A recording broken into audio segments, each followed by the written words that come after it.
Almost free dinner. Ladies and gentlemen, welcome to the Fragments. This is again D&D campaign I'm playing with my friends. These are the friends, and we have just, when we last saw this marvelous party of people, we left them as they had emerged victorious from defeating the crooked, twisted priest, who was not just a priest but had a sort of entity attached to him. By his The tongue. Church of Esteland, and they emerged victorious through a cloud of smoke and special effects and walked out, and everybody cheered. Even though it was quite late at night, they had heard the commotion going on inside the church. Yeah. And and that's where we kind of ended it.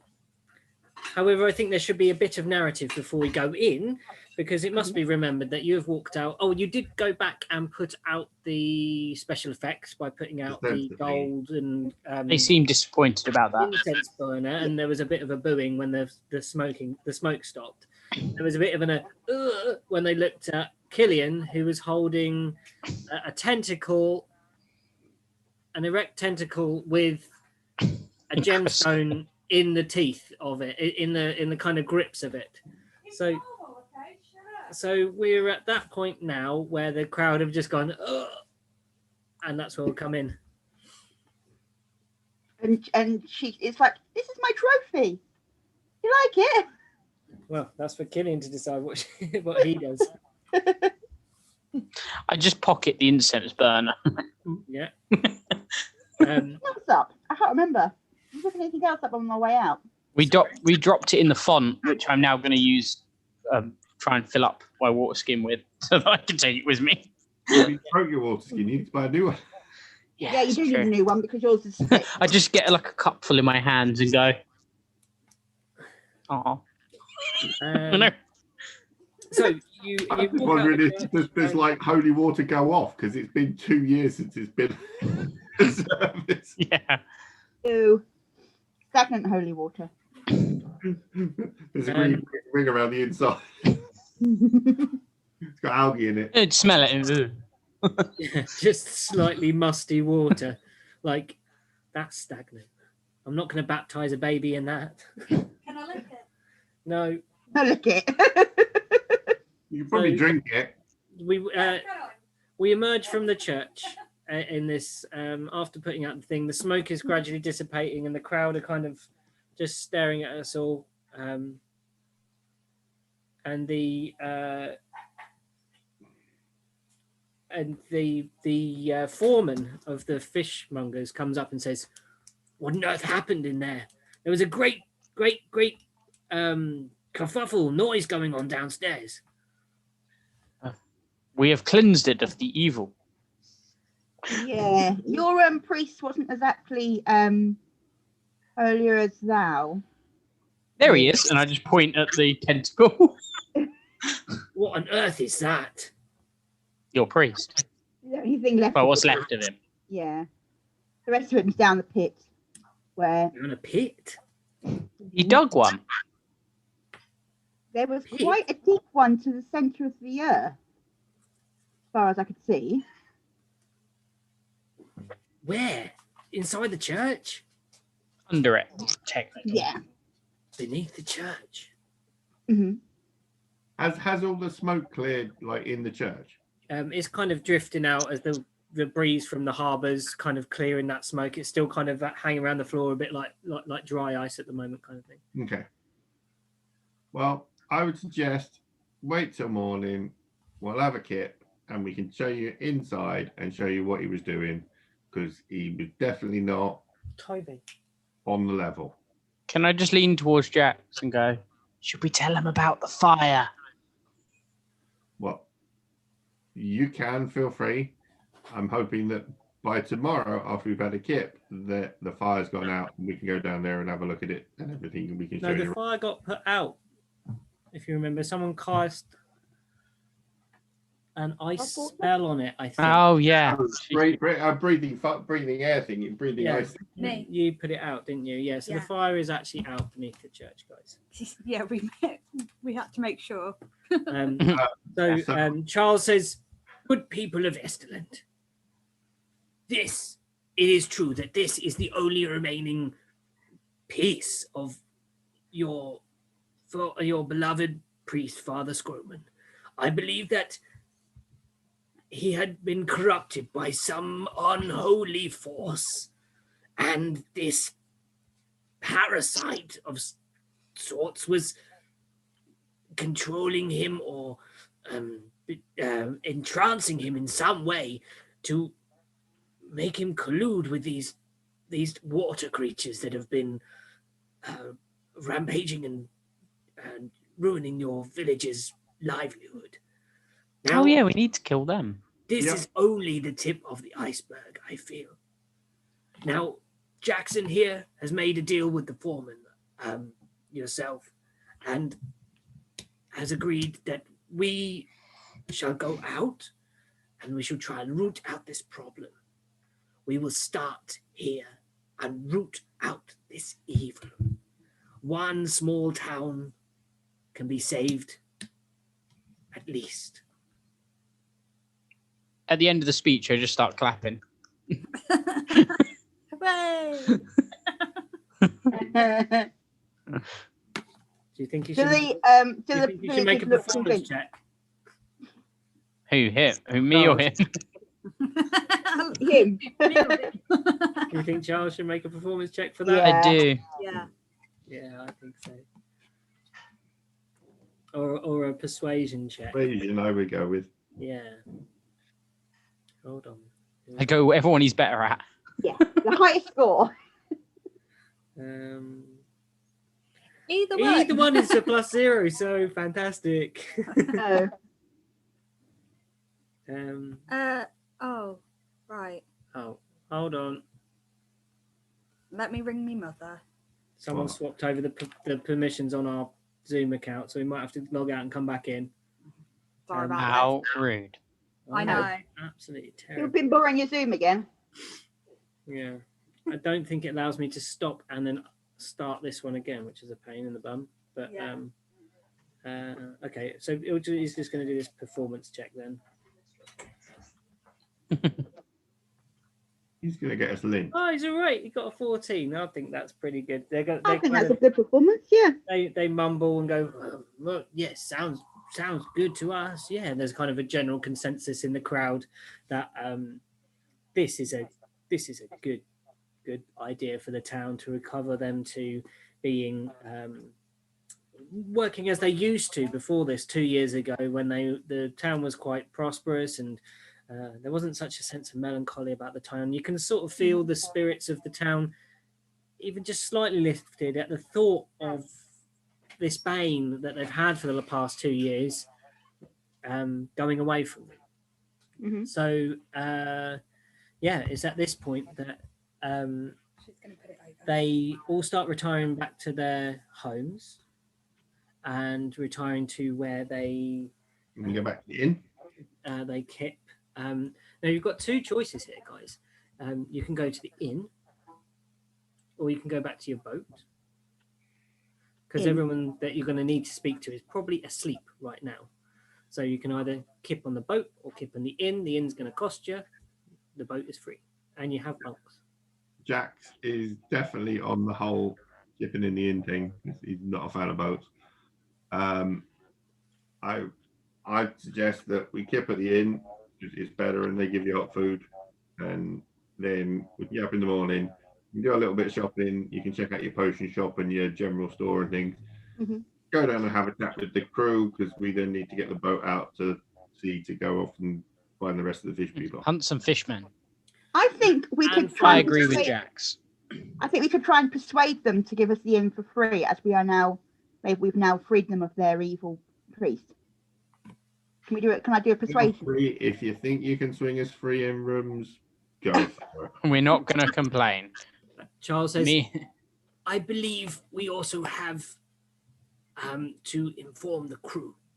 I'm quite happy to go back to the boat I'll take a look, Seth. We shall go to the boat and we'll tell the crew what has occurred, what's happened in this instance. Of course, you'll take a look. You'll take a laugh, Seth, will you? She's my confidant. I respect her work. She can maybe. Dante just looks at him like this. Really? Yeah. I have an insight A roll. knowing look. Like, If also she can help with Grench with the preparations for the boat. If we are to set sail, she will be mightily handy aboard the boat. I bet she will be handy. I was just going to say the same thing. And Jackson, did you say something about the harbour master and our submarine? Yes, but we need to talk to the crew about that. So we can do that, go off and do fish people, chat to the crew while we're at the sea, and then come back and we've got our deal. Dante just mutters, "I want his shirt," as he walks away towards Well, the inn. A shirt for you. So Charles beckons Aluxeth from the inn where she was after the fish people attack. It's now drawing in to becoming night, and we will assume that everyone goes in and takes a long rest. Would you like Sariel to try and make a persuasion against the barwoman to convince her that you should have either reduced price rooms or free rooms? I think free rooms for freeing their city, not only of an evil priest, but of the fish people. Yeah. She has already given you free drinks, remember, when you killed the fish people. I've got 16. Is that persuasive enough? She's going to give you the rooms at half price.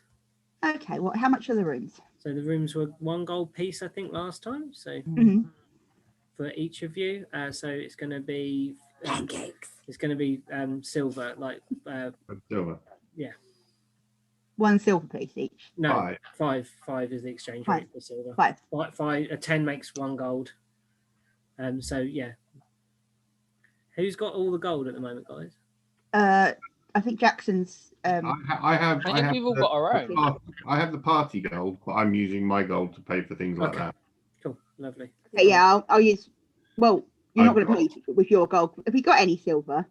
No, but you can. They've got change. So you're gonna. There's gonna be It's 4 going of to you. be 2 gold across the 4 of us. Yeah. I paid 5 silver. That's precisely. Yeah. We have 57 gold in the party funds at the moment.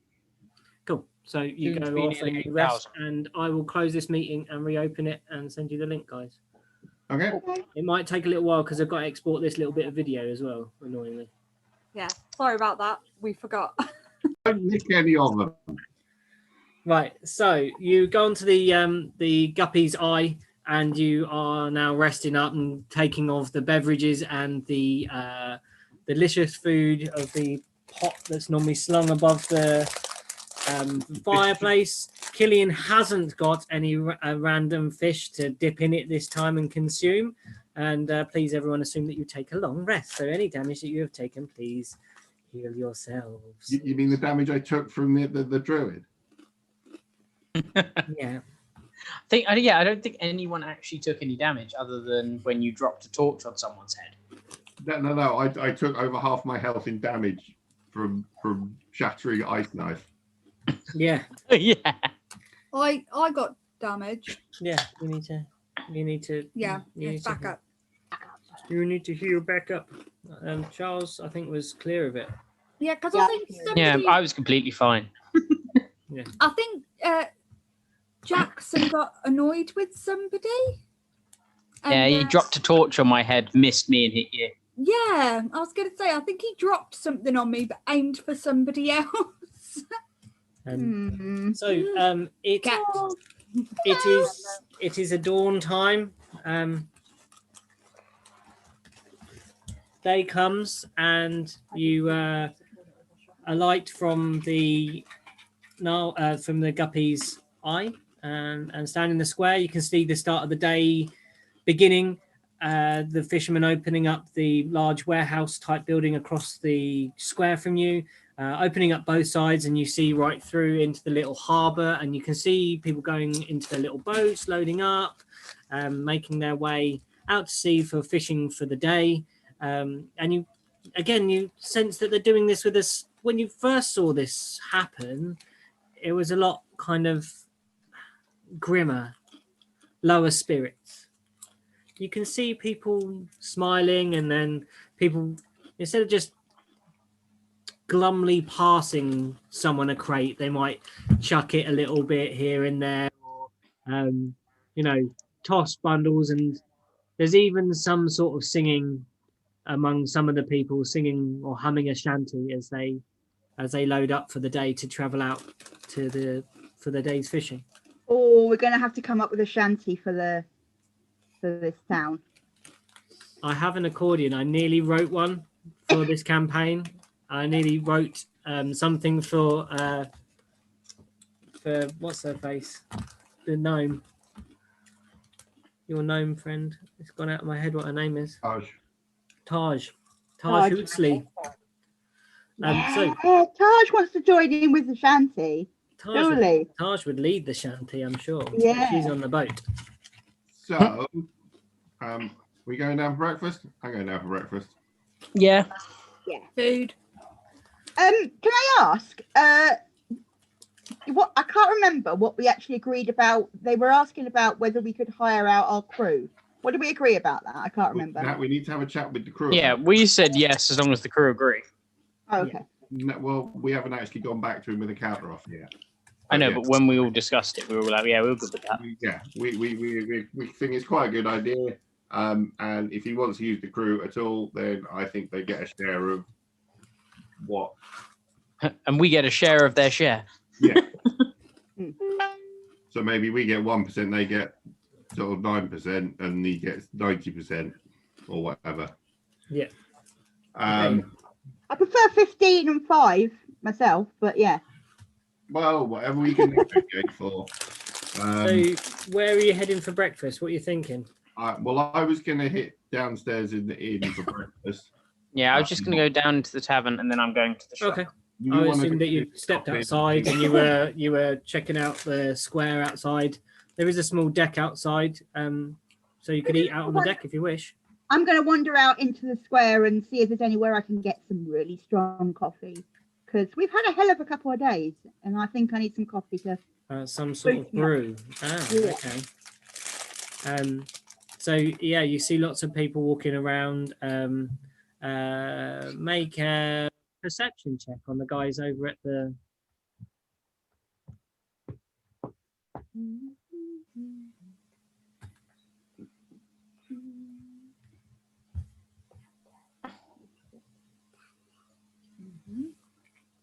So that's Dante. 22. 22. Yeah, you see that there is some sort of hot beverage that the folks are walking around with,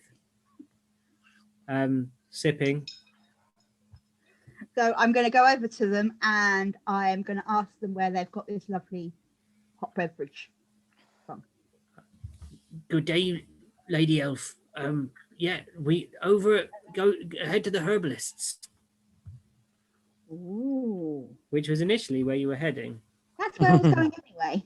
So I'm going to wander over towards the. I'm going to say, "Thank you, kind sirs. I did plan to go to the herbalist, so I will head there now and get a cup of that beautiful brew for myself."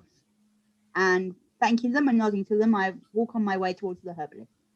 Yeah. So you head over to Miriam's herbalists, and there is actually Miriam standing outside. There is a small line of people queuing up, and she has a cauldron outside on a little ring of stones with a small fire burning underneath. Mm-hmm. Night owl. Sleep well. Right, go on. And there is Say Bye. I love you. Love you too, Ali. I'll speak to you soon. Right, go to bed. go. Good girl. Good girl. She has Bye. she has a ladle, and she's ladling out into these ceramic cups, no handle, just sort of very simple little bowl type, almost just like a small bowl. And that's the things that they had their drinks in at the harbour also. And she's ladling it out, and she serves a few people in front of you, and then you're at the front of the queue. Good morning, Miriam. I understand you've got some delicious beverages. How much are they, please? One of these Mhm. is going to be 5 silver. Mm-hmm. It's expensive, but it'll do you good for the day.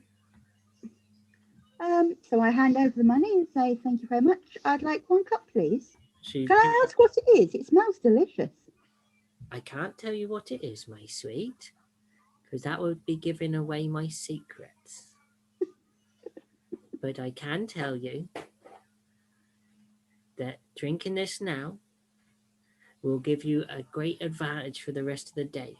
So what it actually does is it on your next, anytime you have to do a check or a save, Mhm.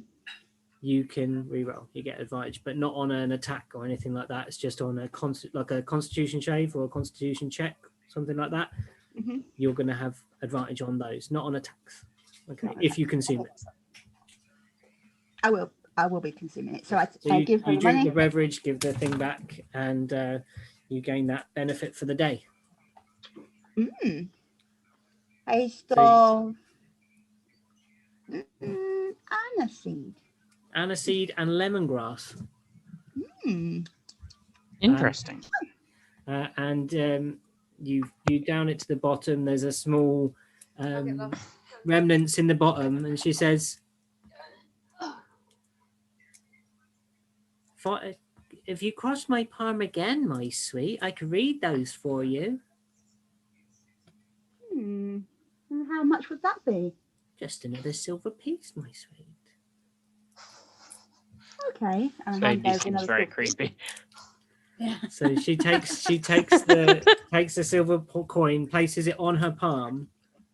Then she places your cup upon her palm on top of the silver coin. No, she's reading your tea leaves, not Oh, your my palm. tea leaves. Sorry, I thought you were reading my palm. No, she looks at the stuff in the bottom and she says, well, now that is interesting. You will meet a new acquaintance today. Someone who you've not met before. Someone very different. A different You may strain. also get wet. Well, Harper, of course I will. And We're going fishing. but I'm unsure what that means. What's that? Well, it either means fortune or death. But Who is she? Professor Trelawney? Seriously? I think even Professor Trelawney actually gave a proper prediction at least once. Well, thank you very much. And she removes the cup from her palm, but the silver piece has gone. Oh, clever. Thank She's you, a my jewel- sweet.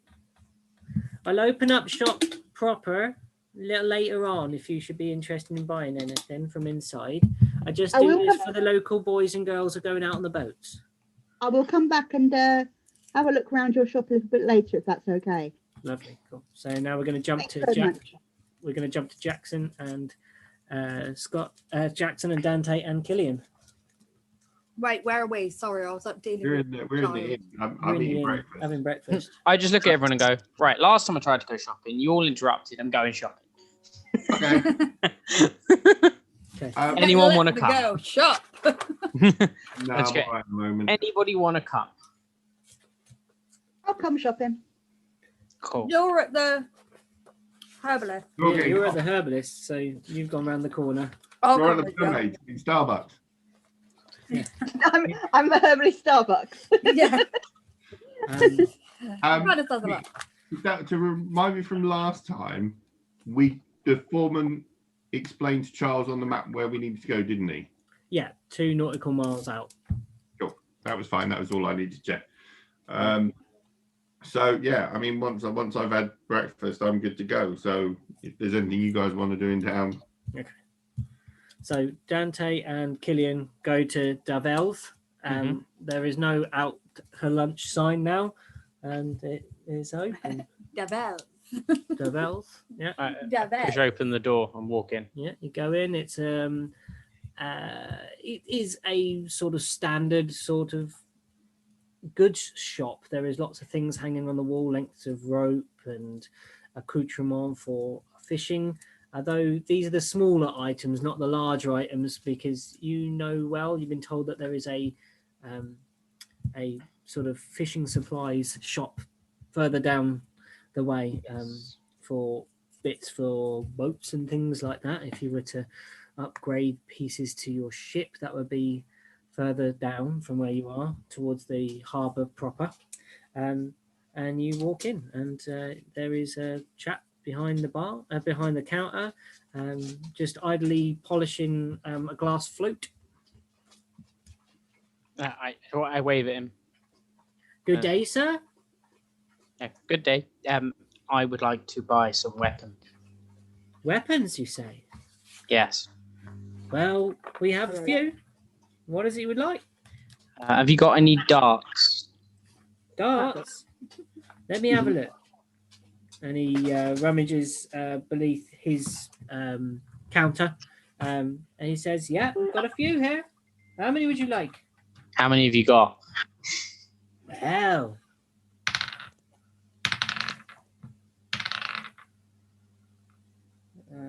40.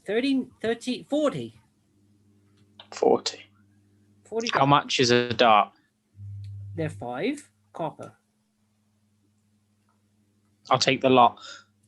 Okay. Are they shaped like miniature, like small throwing knives?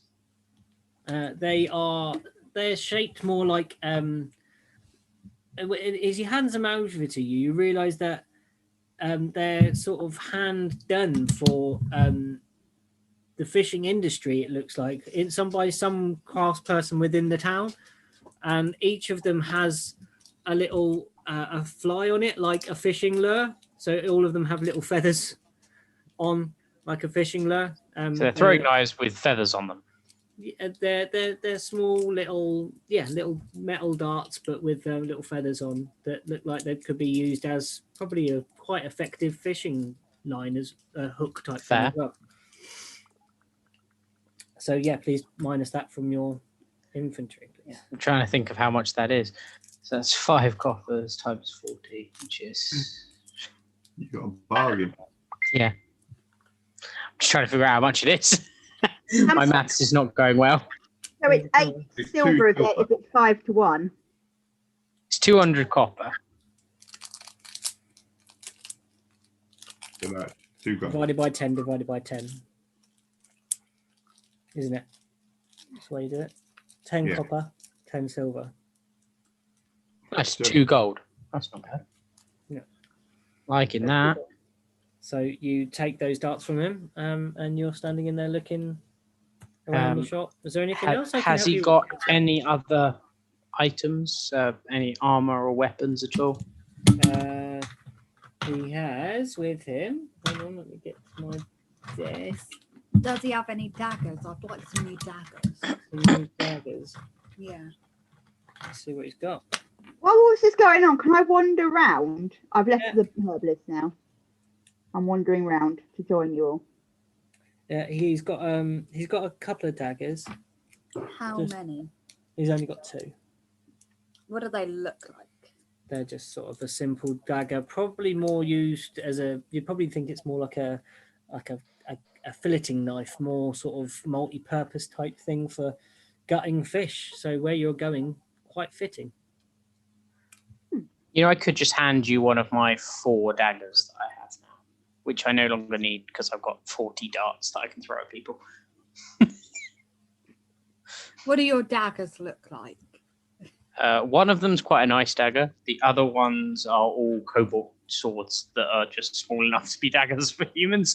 That would look really funny. A full-size lizard holding a tiny lizard dagger. Thanks. I will have the nice one and one of the tiny little ones.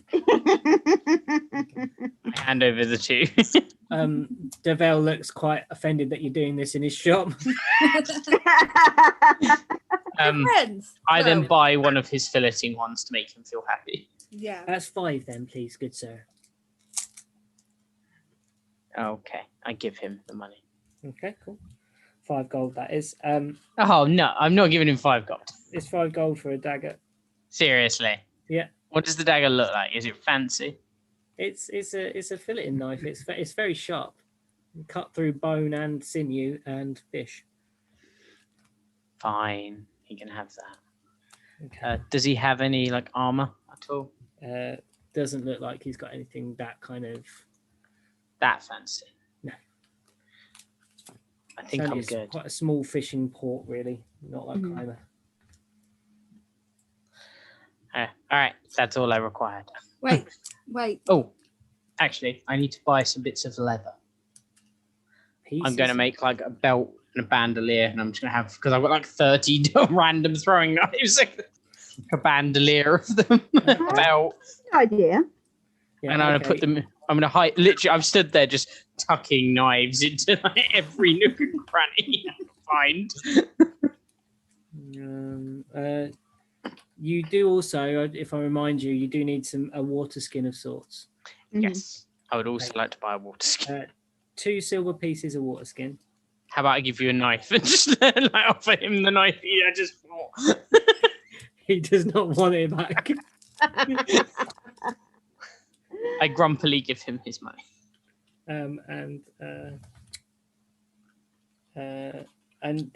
He has a large sheet of leather, suitable for making like a waistcoat almost, with enough fabric to make that. And he says that's 1 gold. I will Does buy he the know leather. anyone who could make it into a bandolier and like a belt Hold or on. like a waistcoat with lots of pockets? Is there any, Make a wisdom check. I was thinking, is there any? Who's on the boat? That's what I'm just making him make a wisdom check for. See if he knows who it was without him RPing. I don't do very well on that. I Okay. remembered who it was, but Dante does not. Well, no, if you remembered it in yourself, then Yeah, we've got an artisan and a dwarf who seems to be able to make things. yeah, you assume there is someone that can craft it, and Killian's just offered to buy it for you. I will buy it Thank you. in trade of the daggers that you gave me. I say thank you. So Oh, there you go. nice. There we go. So, is that all? Is that all good, sirs? And good dragon, sir. Sorry, when's that going to meet in a Laffy Taffy? I think so. Dicky. think It's like there's anything Killian's else. eating a Laffy Taffy. Like, Killian's always eating. I know. Yeah. I don't know what he's Dragonborn. Come on. Yeah, I don't think there's anything else that we need. Is there anything that we need for the boat? Can you remember? I do not remember us needing anything, no. But I think soon we're going to have enough money that it won't really matter. Yeah, I'm just thinking, is there anything that we should get while we're here, just in case we don't end up back here? I was going to think about buying Charles a new set of armor, but obviously this guy doesn't stock That's armor. what I was thinking as well. I did cut it off, so it's only fair. Don't we need some paint to name the boat? We still not named the boat. Yeah, they did. Jackson's just The like, boat was part of the deal that Jackson brokered with the guy. He said he would get the windows and everything fixed and the boat polished and everything And named. before you left, if you agreed to selling the submarine. No, that was he was doing that as a sweetener because he'd already assigned people to. Yeah, he'd already assigned people to do that, start fixing that up as a sort of sweetener for the deal. Yeah. Mhm. right, 1 second. So the boat we was are gonna look officially splendid. the plesiosaur slayers or something slayer. The peace Peace layers. Slayer. The Is what you- peace Oh, layer, yeah. That's The it. plesiosaur slayer. But it should now be painted on the boat now as well. Okay, so you Right. you walk Jackson's gonna- outside and you see cereals pottering round in the square. Oh, I wanted. Oh, sorry, good sir. What can I get you? Oh, what is going on here? Sorry, Sorry, having a go at the computer. what do you want? I wanted something to put my weird ass crystal in. Oh yeah. Has he got like a big bit of wood with like a hole in the top? You're We still could put the actually crystal holding in a it. tentacle with the thing in. Right, so I Has he got like a metal staff or something, or like just yeah, a pole? Yeah, that was cool. I literally say to him, "Have you got anything I can put this in?" And just hold up the tentacle holding the crystal. He holds his hand to his mouth, drops the glass orb on the floor, and it smashes the glass weight that you that he was polishing so delicately. I just look at him and go, "I'm not buying that." He holds some. Looks like he holds some sick back in because you're holding this fleshy tentacle with a gemstone clasped in its ragged jaws, and there is a smell now starting to. It's an evening old now. It's room temperature or more. You Shouldn't you be doing a constitution check for that? Dragonborn, that's kind of like she's already eaten raw fish, so. Oh, good. Yeah. And, It's me. Think about it. So, I lick weird stuff. what is it precisely you need to look after there, sir? The appendage or the crystal. I'm not very much trained in what would help you look after such a thing. Have you got a big bit of wood or metal that's cylindrical and about that fat? If not, do you know where we can get one? Cylindrical metal. Do you wish to suspend the item or just store it within? I want it Suspend. to it. What I was thinking is if we can get one of them, we could get the artisan to sort of drill a hole so that we could thread the crystal in again without touching the crystal, and it would sit in the sort of That's a holder. good idea. Yeah. Yeah, I was thinking, like, You were thinking of making a staff. That's what I was thinking. Yeah. That, I like, like you have it at the staff start, one, slot it in so the top. it's only like this size, like Fair. in length. The crystal But, that like- you've got is pretty So heavy. you've got wands which are smaller. You have rods which are kind of like a macy size. How big are we You thinking? have I'd go rod or Right. staff. to Rod. be- Well, yeah, the, rod or the staff. crystal is about probably 8 inches long Yeah. and probably about 3 in diameter. It's quite a hefty. I love it when you measure things Yeah, because the yeah. seamstress 'Cause I'm in a my bloke. brain. It's just like I imagined it looked something like that. It was just a big. no. Yeah, thin crystal. it's like that, but probably double the width. Okay. How big are my arms? Your arms, you're pretty big. You're a dragonborn. Yeah, so a wand, a regular size wand, is going to look like a pencil. I'd you get go a for rod or a rod staff. or a staff. Rod or a Okay. staff. We keep saying rod and staff. Get staff. Has anyone got a quarter staff? Actually, Yeah. Me. has anyone got one? Yes. Me. Well, don't bother buying anything then. Just go and get them to make it out of the quarter staff and have a quarter staff with a fucking crystal. I suggested that to you, and you were like, no, You need an armorer. It's not something that Devel can furnish you with. All they'd have to do is With- drill with like a nice little smithing cradle skills. sort of thing in the top. Well, assuming you give me some metal ones and a forge, I'm actually proficient in smithing stuff. We wouldn't even need a forge. It's a wooden quarter staff. You just need the tools to do it, I'd imagine. You'd need to be able to carve out the top of the staff and then handle the stone into it in some manner. You just hold the appendage and drop it on it. Yeah. Might take a few goes, but We you can do eventually it, get I'm sure. Okay, so you're going to take what are you going to use to carve your staff? You've got a rather nice filleting knife. Or rather Dante has. Dante's got I've got a rather nice filleting really knife. nice. But she also has loads of other knives that I just gave her. Yeah. So, yeah, we're fine. We're sorted. Okay, It's so alright. you're still you walk back out of Devel's, tentacle still in hand. I'm throwing darts in the air because I'm playing with them to check their balance. He's a happy boy now. He has his dad. Don't throw them anywhere near me. We don't want anybody accidentally throwing a You dart. see Serial walking across the square, looking very sprightly and very full of pep. Right, so we'll finish breakfast and he'll head down towards the boat. I Charles, start showing Jax my darts, going, look, see. you Get those. I want some of those. you walk past. Mine. You kind of all meet up in a kind of come together at the corner of Estland Square.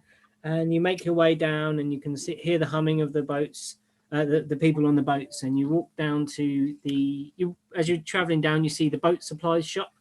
Can I go have I got time to go to the boat supply shop? You could do. What do you want to buy at the boat supply shop? Or the shop that the guy just went into? Oh, yeah, Devel's.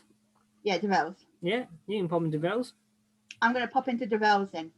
Hang on a minute, guys. I just want to see if there's anything that would be useful for me. You come in. Ah, good fairy elf lady. What can I do for you? Good morrow, sir. I was wondering whether you had a dagger that would suit an elf of my standing. We only have these, and he shows you a knife that again looks like a sort of filleting knife.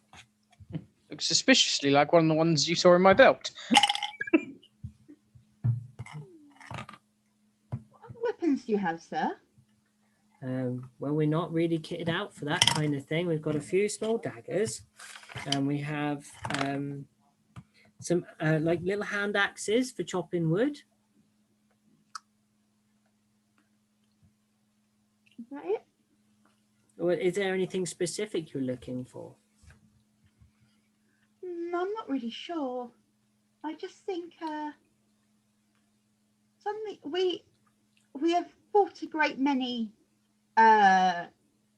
battles, and I know we have to fight some more across the sea fairly soon. So I'm looking for something that is nimble yet deadly in a battle.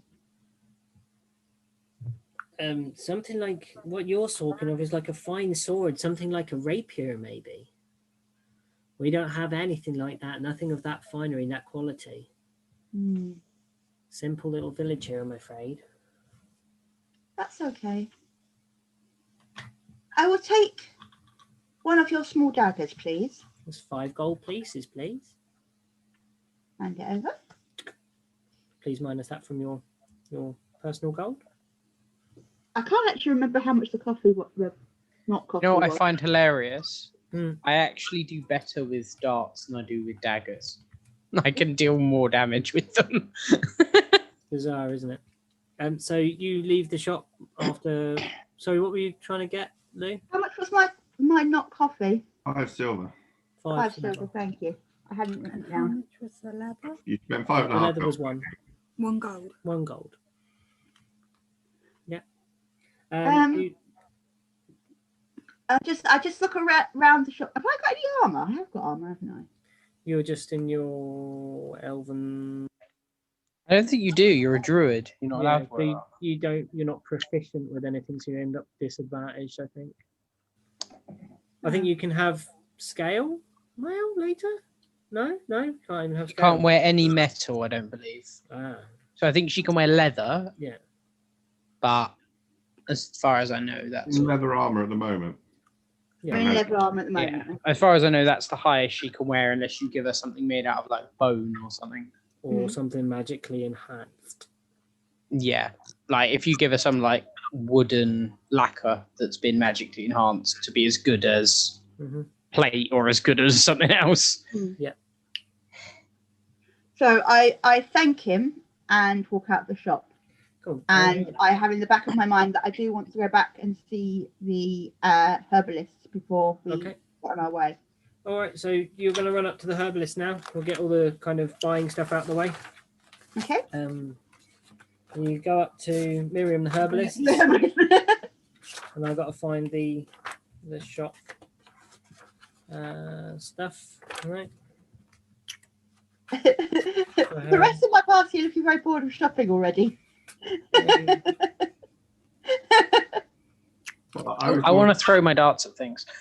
I was more interested in killing the fish people, coming back and getting $4,000 and then going shopping. Yeah, that sounds like a good idea. What do you want to do? So you walk back out and you've said to Jackson, I think I'm going to go to Miriam's. And Jackson suggested that to you. Well, I'm going to go to the boat. So if you want to dick around doing that, feel free. And I'm going to head up to the boat. I think I might have upset Jackson. I won't be long, Jackson. I'm going to head over to Miriam. I'm going to follow Jackson. Okay. Where are you going, kill him? Bitewards. So you walk into Miriam's, and Miriam's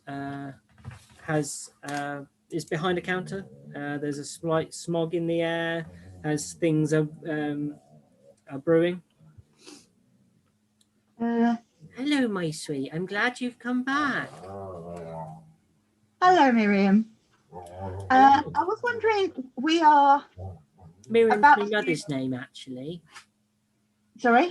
Miriam's my mother's name, actually. Oh, apologies. What's your name? My name is Miriessa. Miriessa. Good morning, Miriessa. Nice to see you again. I was wondering whether you've got anything that could help us in our upcoming... We are due to have another battle, I'm afraid, and we want to rid your land and others of these horrible fish people. Well, and I was wondering whether you've got anything that could help me. It sounds like you might get a bit hurt out there. Mm-hmm. We have some healing potions. I think I've got plenty of those. Anything else? Any spells or any? We don't deal in spells, really. We deal in sort of consumables. Mm-hmm. Anything that could maybe give me advantage and make me more nimble or stronger by consuming it before the battle? Yeah, we've got we do have a potion of fire giant strength. Mm-hmm. How much is that, please? 2,500 gold pieces. Damn. What does that do? About 25 or so. Yeah, it's Permanently or for No, it would be like sort of 10 rounds or something. Yeah. That will be very useful once we've returned, but I fear until you're going to spend over a quarter of the budget on one potion. I love it. I fear that I do not have the budget for that at the moment. Have you got anything that's of a slightly lower price? There are many things that we have. We have if someone is maybe a bit tricky that you meet along the way, maybe not telling you the whole truth and you'd like to know, we do have a truth serum. How much is that? That's 150 gold pieces. How many gold pieces do I have? I don't know. Have a look. I don't have that in front. It's an hour at least, Dante. Fair. Let me have a quick look. I'm just muttering about the best ways to take giant strength potions and what you could do with it.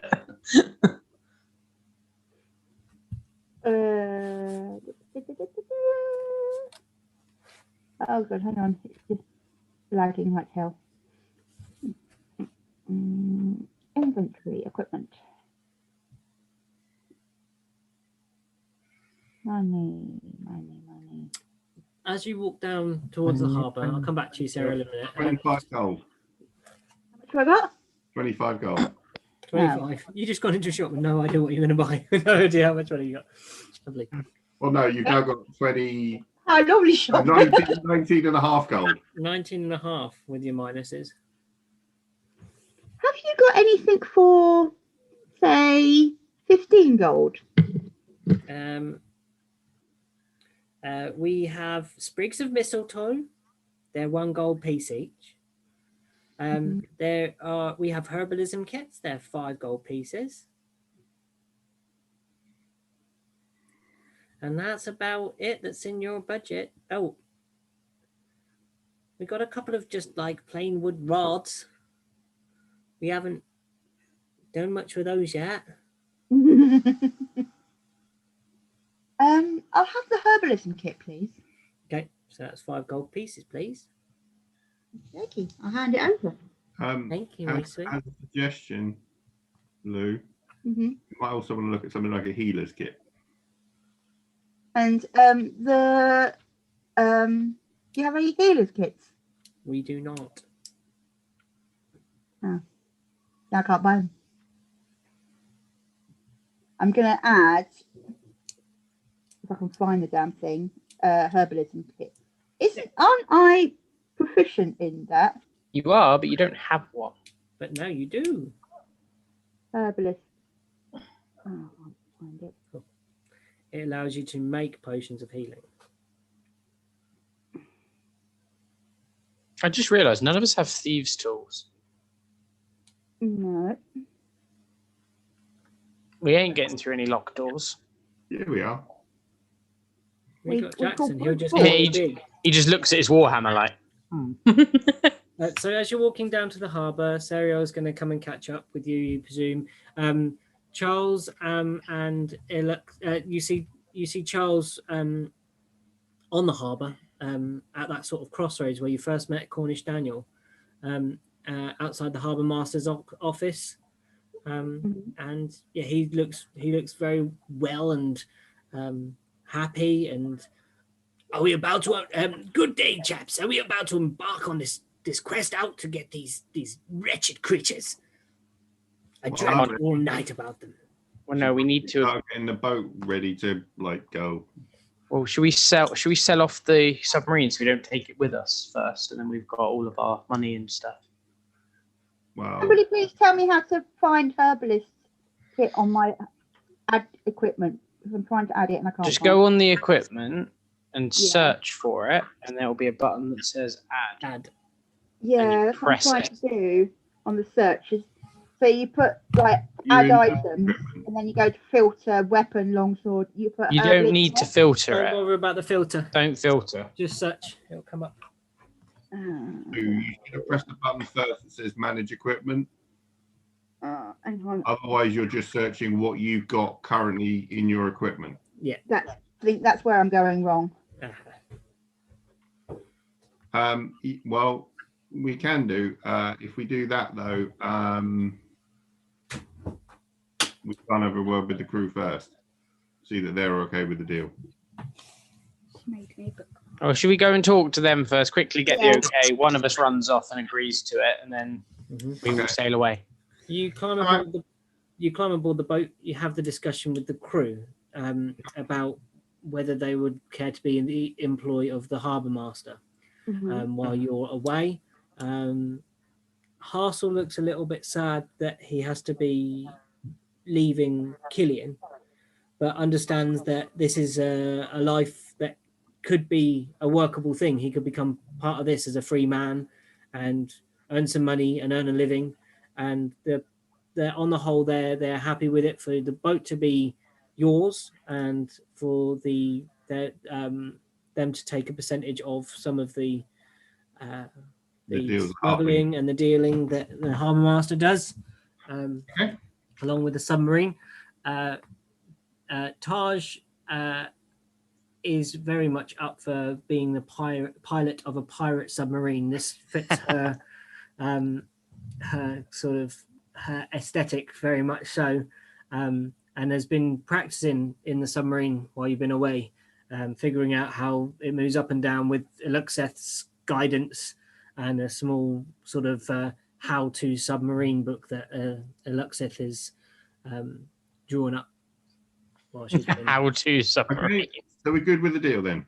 Yeah. We're Yeah, all that- good. I will head back to the harbour masters. I go with him. Okay, so you're in the harbour master's office, Jackson, and Dante, and the harbour master says, "Very well. I'm glad you've all come to a reasonably sensible decision on this. I think it'll be most profitable for us, all parties involved." Now, Has he given us a chance to negotiate, to tell him about the deal for the crew? the percentage, no. No, okay. Well, we were thinking, and you were talking about borrowing the crew. Yes, that's right. Well, we had a chat with them because, all 3 people and all, and, they don't want to work for free. So we were sort of thinking that you get your submarine, we get our $4,000 and the horses and the carriage and all of the stuff that we agreed. Yeah. If you're borrowing the crew for jobs, Yes. they get 15% of the deal. How about another idea? How about I put them in my employ? This will be not only of the submarine quieter deals, more delicate negotiations that I may be making with parties that may wish to remain anonymous. But I will give them bed and board in Esterland. I own a fine set of little cottages up the way. And that we can use your ship for transport to and from here to Mindegres or one of the closer ports around the coast, maybe even a little further up to the Holy Island. Trading, taking bits and pieces here and there. I will keep them in my employee, bed, board, and wage. What sort of wage are you talking? A living wage, comfortable. It's a living wage these days. He agrees to pay each of them the level of comfortable in the player's handbook. Oh, what? You mean lifestyle thingies? Yeah. I think that's a good deal. Yeah. They won't get a percentage on my stuff, but they will have bed, board, and they will be my employed crew. Okay. So what's in it for us? For the boat? For the boat, for the submarine, for the boat. No, for the boat hire. The submarine, we're quite happy to sell you, and as per agreed, all the stuff we talked about and things. How does 5% sound? 10% sounds the best to me. I say 7. You're not there. I just go 7. 7? Round when I want to negotiate. You didn't say I go with them. You need to say I go with them. Or else you're not. Serial suddenly barges in through the door, shouts 25! 25! I think the fresh sea air's got to your elf friend. I'm paying you 25. Bed, board, and 5%. Well, bedboard and should we say bedboard and 8%, and then what we'll do is we'll keep 5. We'll give 3 to the crew, and then they're happy. Yeah, that seems fair. 8%.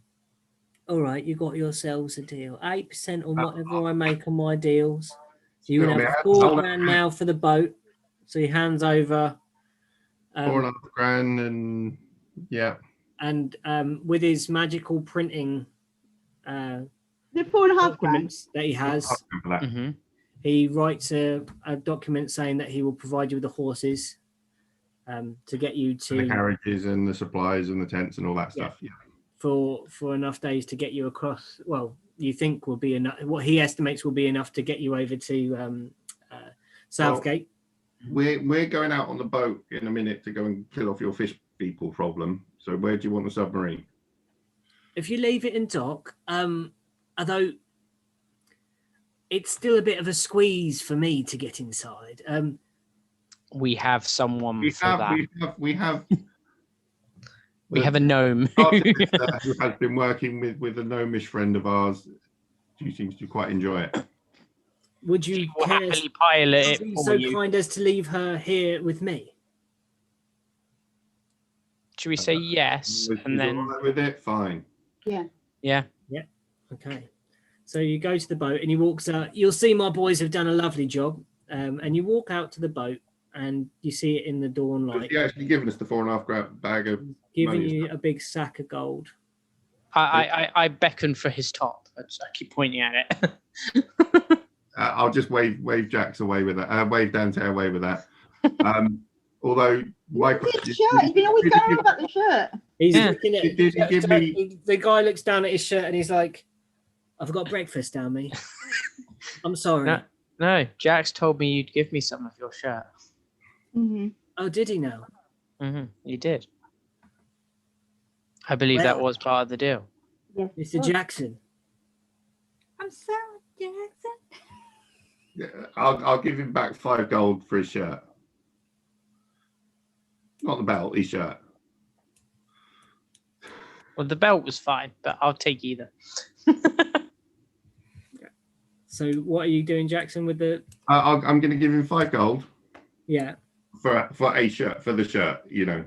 Not the belty thing. okay. I want the belty thing separately. He's like, "You want the shirt off my back?" Well, you could probably get a clean one if you wanted the clean one. Well, I want the magical one. Magical one. Mate's good. Well, your friend here, I'm afraid, has already partaken. I just turn and look at Jax. I am half of the returning dagger man I used to be.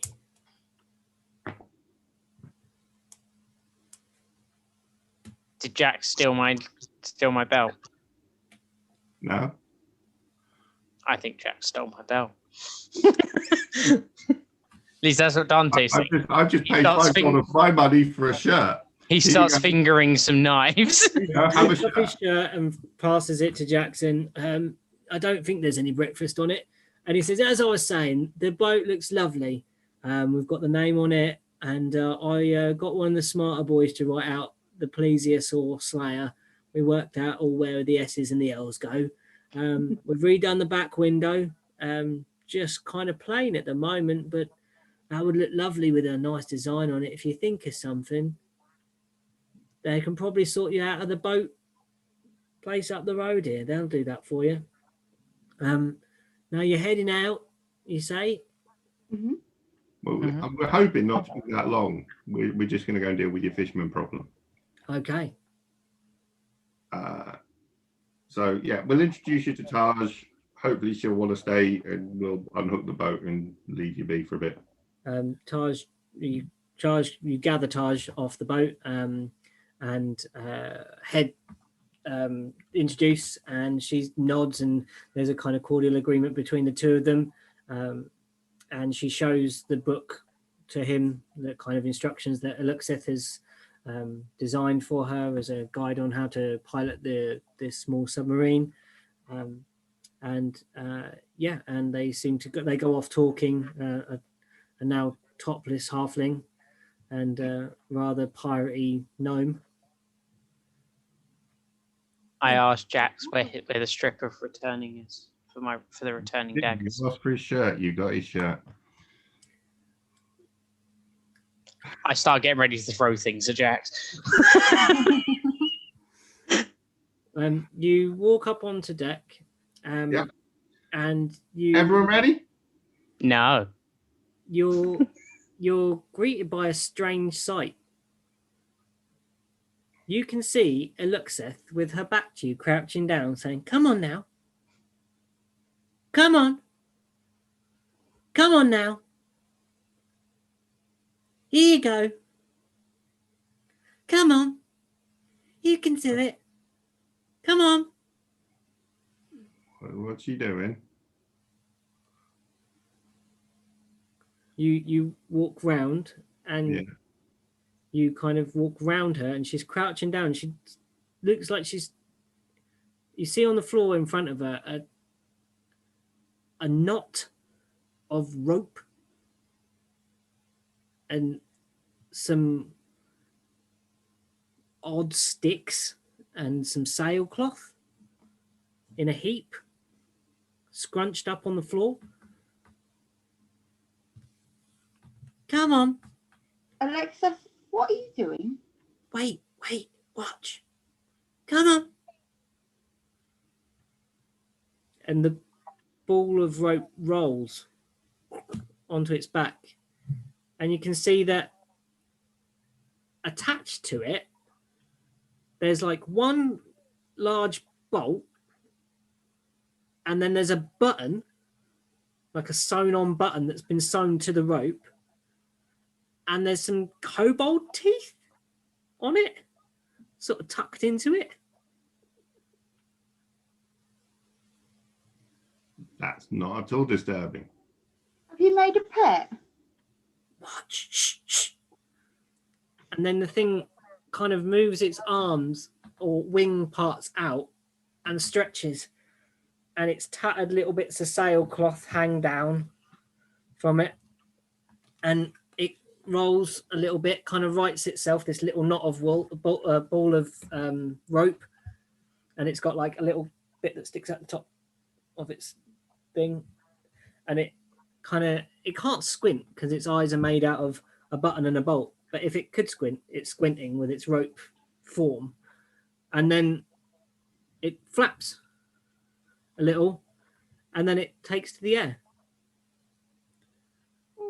and it sort of flies over to Eluxeth and perches on her hand, and then turns and looks at you. She says, "These are my friends, everybody." What drugs have you been taking that made you come up with this? Everybody meet Nut. Nut? And this is what Nut looks like.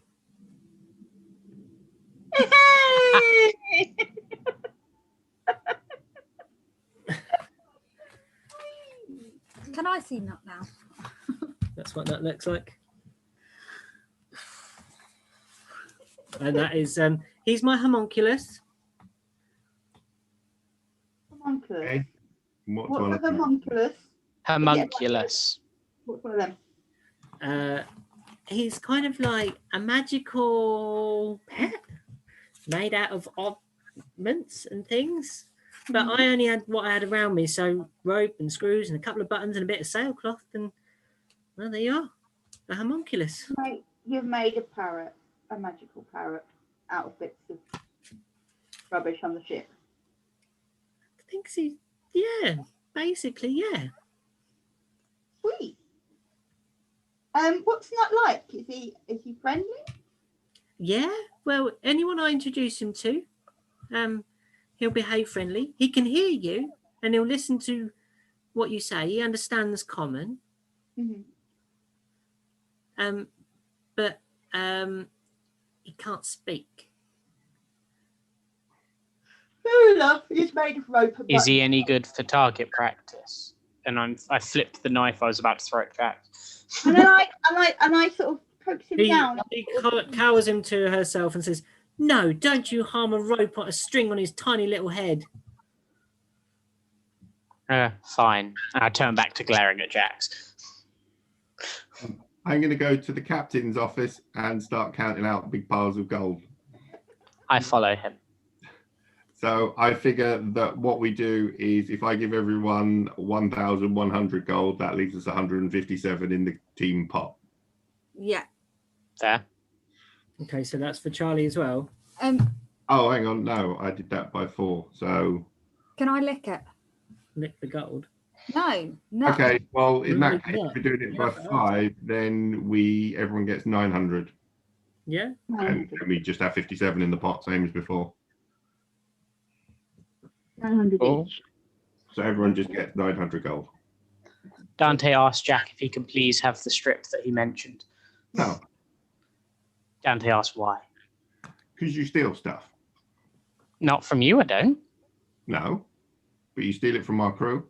Who have I stolen from? Huh? Point at Alexa. No, I don't. Yes, you do. What's it So? worth to you? Is it worth your life? That's Jax's response. Dante was No, being completely boy. serious. Can we leave the battles to the fish people, please? And I'm sure Jackson might loan it to you. 900, would you Oh. say? No, I no, asked Jax why he cares. because I like to know that people I'm associating with aren't scummy little thieves. Technically, I took it when she was a prisoner. I just never gave it back. And I've Well, not. She's not actually asked for it back yet. Well, give it back, and I'll give you the strippy thing. I keep the ring. Okay, I'll go and give Alexis the strippy thing. I'm good with that. Okay. So Luxeth looks at this strip, and Apparently, it means if you throw daggers at people, they'll come back to it or something. oh, okay. And she goes to work, pulls out a little like a haberdashery kit, and starts sewing it onto one of the linings of her cloak that she wears. And I lick Nut. You want to lick him? Yeah. No. Are you okay with being licked? Just kind of turns in her hand, kind of looks towards Luxeth and looks towards you, but doesn't say no. Can't speak. It just stares with its one bolt eye and one button eye at you as you lick it on the button eye. That's cool. You pull away, that eye's got a slight bit of frost on it. It shivers. It's good. Oh. It's good. It's okay. It can stay. She tucks Nut inside her cloak. Nut can stay. Okay, so Nut, let me lick it. the- Nut can stay. the boat is pretty much looking ready for setting sail, guys. Okay, well, Charlie knows where we're going. Sorry, say again, Jackson. Charlie knows where we're going. Yes, and Charles says, "Killian, with me." And they walk to the captain's office, and he says, he shows you the map and discusses. Would you tell dear Hassel this is about where we need to go? It's 2 nautical miles from here, out into towards heading pretty much directly south. Yep. Mhm. So you tell Yep. Hassel gets the crew underway and the sails are Yep. dropped, and you start I'm going. going to take up my normal position, which is up on the crow's nest. Yeah. Watching out.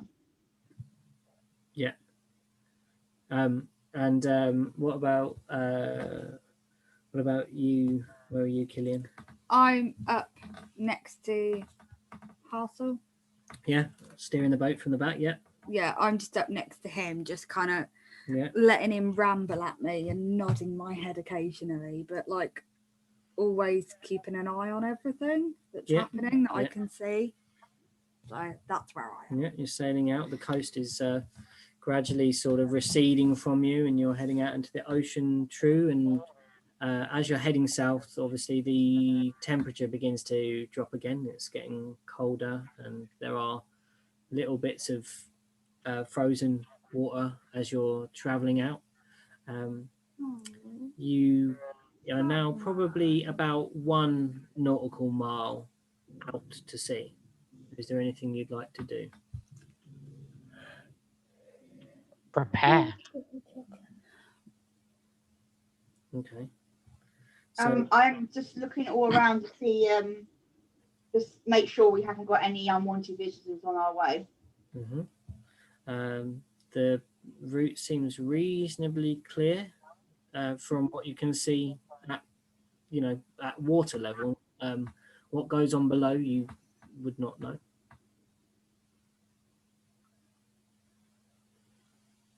Okay.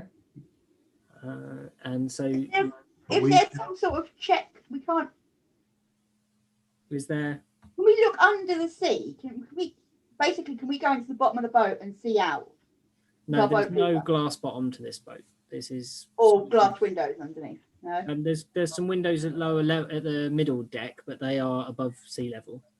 Oh, And they're okay. just little wooden shutters, basically. So are we going to get close and then row in the little boat rafty thing? I think we get within half a nautical mile and then row out the rest of the way. Hold on, someone's at our door. Either way, they're probably going to see us coming. Well, they're probably going to be underwater for most of it. Speaking of that, can any of us breathe underwater? Or hold our breaths for particularly long times? Not really. But they come out onto land, and apparently this reef is where they live. So I don't know if they have houses or what on there. Do we have any sort of spyglass of any kind? Yes, Ariel's got one up. Yeah, we have the telescope. Should we get within telescope range and see what we see? Yeah, well, And then we can make... I'm still up the mast, so I can look out. Well, I'm discussing that with the people on the bit, and then I'll yell up to you depending on the answer. Yeah. And I'll shut down.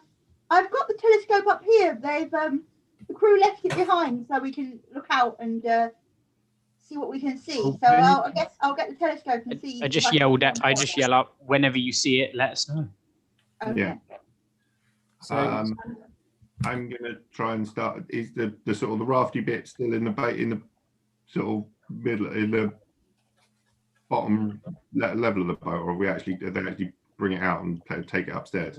it was actually the last stages of construction were upon deck because of the size of this thing wouldn't have fitted up the narrow sort of entry ways to the space. So there is the small boat is on top. So basically start hooking it up to the winchy system so we can lower it down when we get ready, when we're close enough. Yeah. Okay. So And I'm looking out.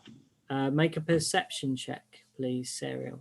Did you get any advantage for a telescope? She's going to have lower DC for sure. That works. Oh. D&D keeps crashing on my phone. It's very annoying.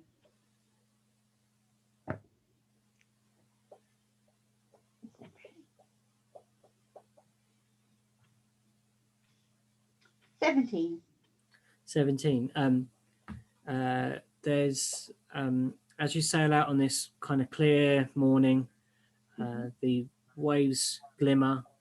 The swell isn't very large at all, just gradually, gracefully bobbing across the waves towards southwards, and you glimpse some way off on the horizon. You see a small black line on the horizon that you imagine to be a reef of some sort. How far away is that? You estimate it to be about probably about a quarter nautical mile. So you're talking how many feet? Yeah. So it's about half a mile. A half mile. Jackson, Dante, about half a mile away. I can make out something. I think it might be the reef. So if we go in a bit closer, you reckon you'll be able to make out actual details? Yes, but they might be able to make out us. Oh, unless they're using a telescope. Maybe not. And even if they are, they probably saw us coming anyway. Or at least are probably questioning where the hell their friends that left are, as they didn't return like 2 days ago. That was only yesterday.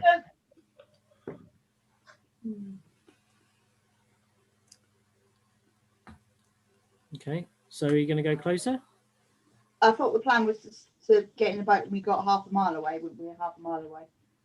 Well, I reckon we get a bit closer so you can see actually what's going on the reef. Yeah, I don't want to turn up on a reef and there be nowhere to stand. Okay. So go in another, say, quarter of a mile. Yeah. So you go in, you move the larger boat in closer. You know that you will be very visible on the horizon now to anybody looking. One of the things is someone on the front of the boat actually making sure we're not going to like hit anything that's underwater, because like if the reef's coming up and is on the surface, then Yeah, the water Flix is always on the front. Flix is always. That's all right. We've got someone checking the plot line, whatever it is, at the front to make sure we're not going to ground ourselves. Mm-hmm. And the rest of the crew, I think we need to spread them round the sides of the boat to sort of keep an eye out for a surprise attacks and all. Yeah, so you send everybody that's not steering round the boat. So Yeah. the 10 family make their way in their quiet manner to one side, and Grench is on the other side. I'll be closer to the front with Flix. And Runist joins with Grench. Runist is stirring a pot of something. Eluxeth comes up from below deck, and Charles is still below at the moment. And she's just got Nut in Nut's kind of almost like perched on her head in between her horns. Just sort of like with its wings like draped over her horns as she walks around, and you can see. Anyone else I've seen this thing as a sort of hog rider. you see this strange manifestation of oddments with intelligence.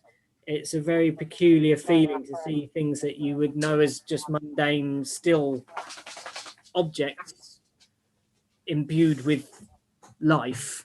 And it kind of peers round and looks at stuff and begins to fly and sort of goes towards the front of the boat and is flying near Jack's, looking off.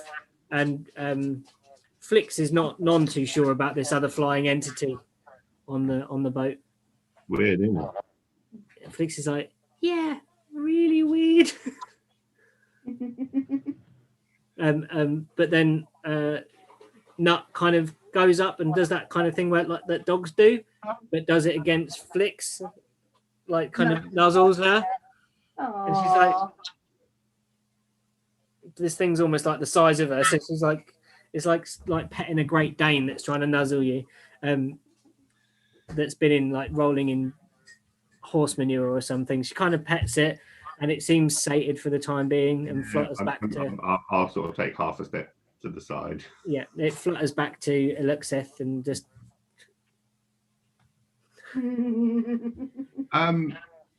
Where's Charles? Because he could always go and scout. Because if they're fish people, they're likely to be under the water or on the water. They're not likely to pay attention to stuff above the water. Charles comes up and says, "I could, but I'm. Why don't we send Nut here?" He doesn't talk. Very well. I see your point. He can write. I've taught him to write. Eluxeth says. So we could send Nut as a spy, and then he could come back and then write down. My God, that looks good. I'm being distracted by a hot chocolate. That looks so good. And then he could come back and write what he's seen. So why don't we send Nut out as a little spy? Send both and like sort of see what both come back. Okay. How big's the reef? You make it out that you can sort of see it now more clearly. You can see it extends some way out underneath the water. Then there is a large black protrusion sticking up that one side sinks in, and there seems to be some sort of flattened area on one end of it. I'm just going to turn to Keelan and say, "Don't lick."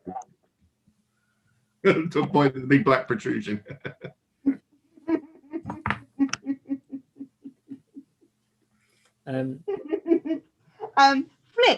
Flick, Nut. Would you mind going to scout the reef for us? Flick, if you can go to the west, and Nut, if you could go to the east. Try and remain hidden if you can. Don't draw attention to yourself, and then come back to us and let us know what you find. Is that okay? So they take off Flix, and are you slowing the boat now? You stopping the Yeah. boat, dropping anchor. If we make out stuff on the island, then we want to be stopping the boat. So you stop the boat, drop the anchor, drop the sail. And these two small flying entities fly off. Flicks in a sort of fast spiraling motion as she normally does, and then Nut in this kind of rather awkward flapping motion. But once they're maybe 30 feet, maybe sort of 15 feet away from you, they become very like hard to see. They're so small, these things, that they are difficult to see as they fly off. So you think you've made a good choice in not sending the giant bird man up into the sky to circle above an island. And after a few tense moments, Flix returns. And Flix says, to the east of the so as you're looking south, obviously, at this point the boat is facing south, so to your left is east. Does that make sense, guys, as you're heading down? Yeah. Yeah. And right is west. And she says there is an island and a plateau on it. It extends quite a way out. I don't think we're going to be able to get this boat much closer. The smaller one might fit, might not bottom out. And there seemed to be, I couldn't fly that far without getting too tired to be able to come back. But it seems that there was someone patrolling on the shore there. Near the island or on the main bit of the reef? They were in the shallows. The shallows between the east coast and the island? The shallows between the peak that sticks up out of the water that you can make out from here, into the shallows that go out underneath the water. There's a small bit of rock that is flat and out of the water. He was just at the sort of shore of that part. Okay. So we're going to lower the boat? Then all of a sudden you hear a boom against the sail, the drop sail, and it's Nut's return, but kind of lost his direction a little bit and kind of hit into the sail, dropped some balls on the floor. Eluxa picks him up, and she takes out of her pocket a piece of charcoal and just forces it into one of the knots. And then he starts writing out on the deck. And she says, was there a way in? Is yours a tick that you saw? Tick. How many guards? Yours a 0. Okay. Anyone on guard? Anyone wandering about in some shallows? He went to the west. So if we go to the west and approach that way, there's no one there. So basically, the west is the coast we need to be heading towards of the reef. Because there's a way in and there's no guards. So I vote we get into the 5 of us plus Alexis plus not go into the little boat, and the rest of the crew stay in the big boat and stay in guard. So you think that the boat is going to probably take it will take you guys, Jackson, Steriel, Dante, Killian, and either Charles or Eluxith. Bring Charles. I think Alexis, and if she can carry Not on her head, then we've got an extra. You can't Alexis go in the boat with us and Charles fly. Charles could do aerial support. Yeah, he could fly out. He can stay in the air all day, Charles. Okay, let's do that. Struggled last time. You struggled to pick up Serial. Oh yeah, true. Yeah. I was like, really? Just normal flying, he can actually stay in the air as long as he wants. Our recorder. Cool. So that's it. So you climb up, you mount up. Anything else? I'm guessing I'm rowing. Okay.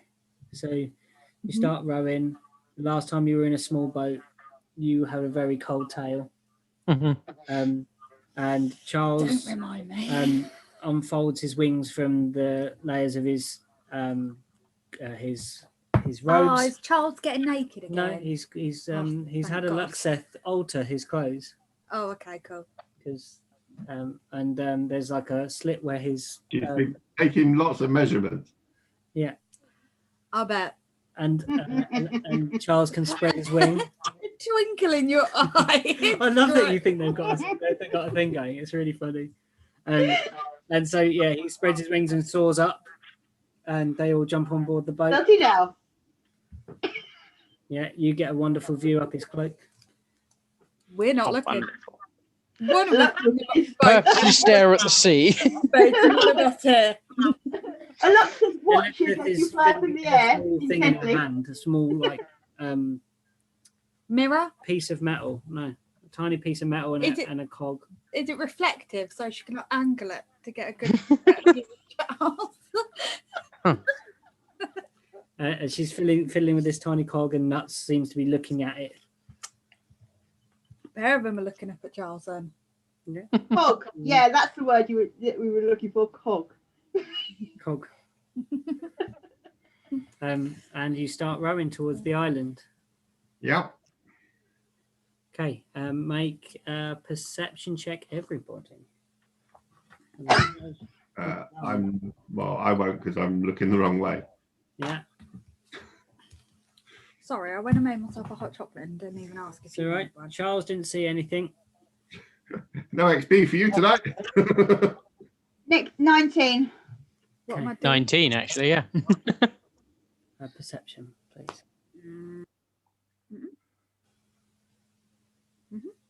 No, that way.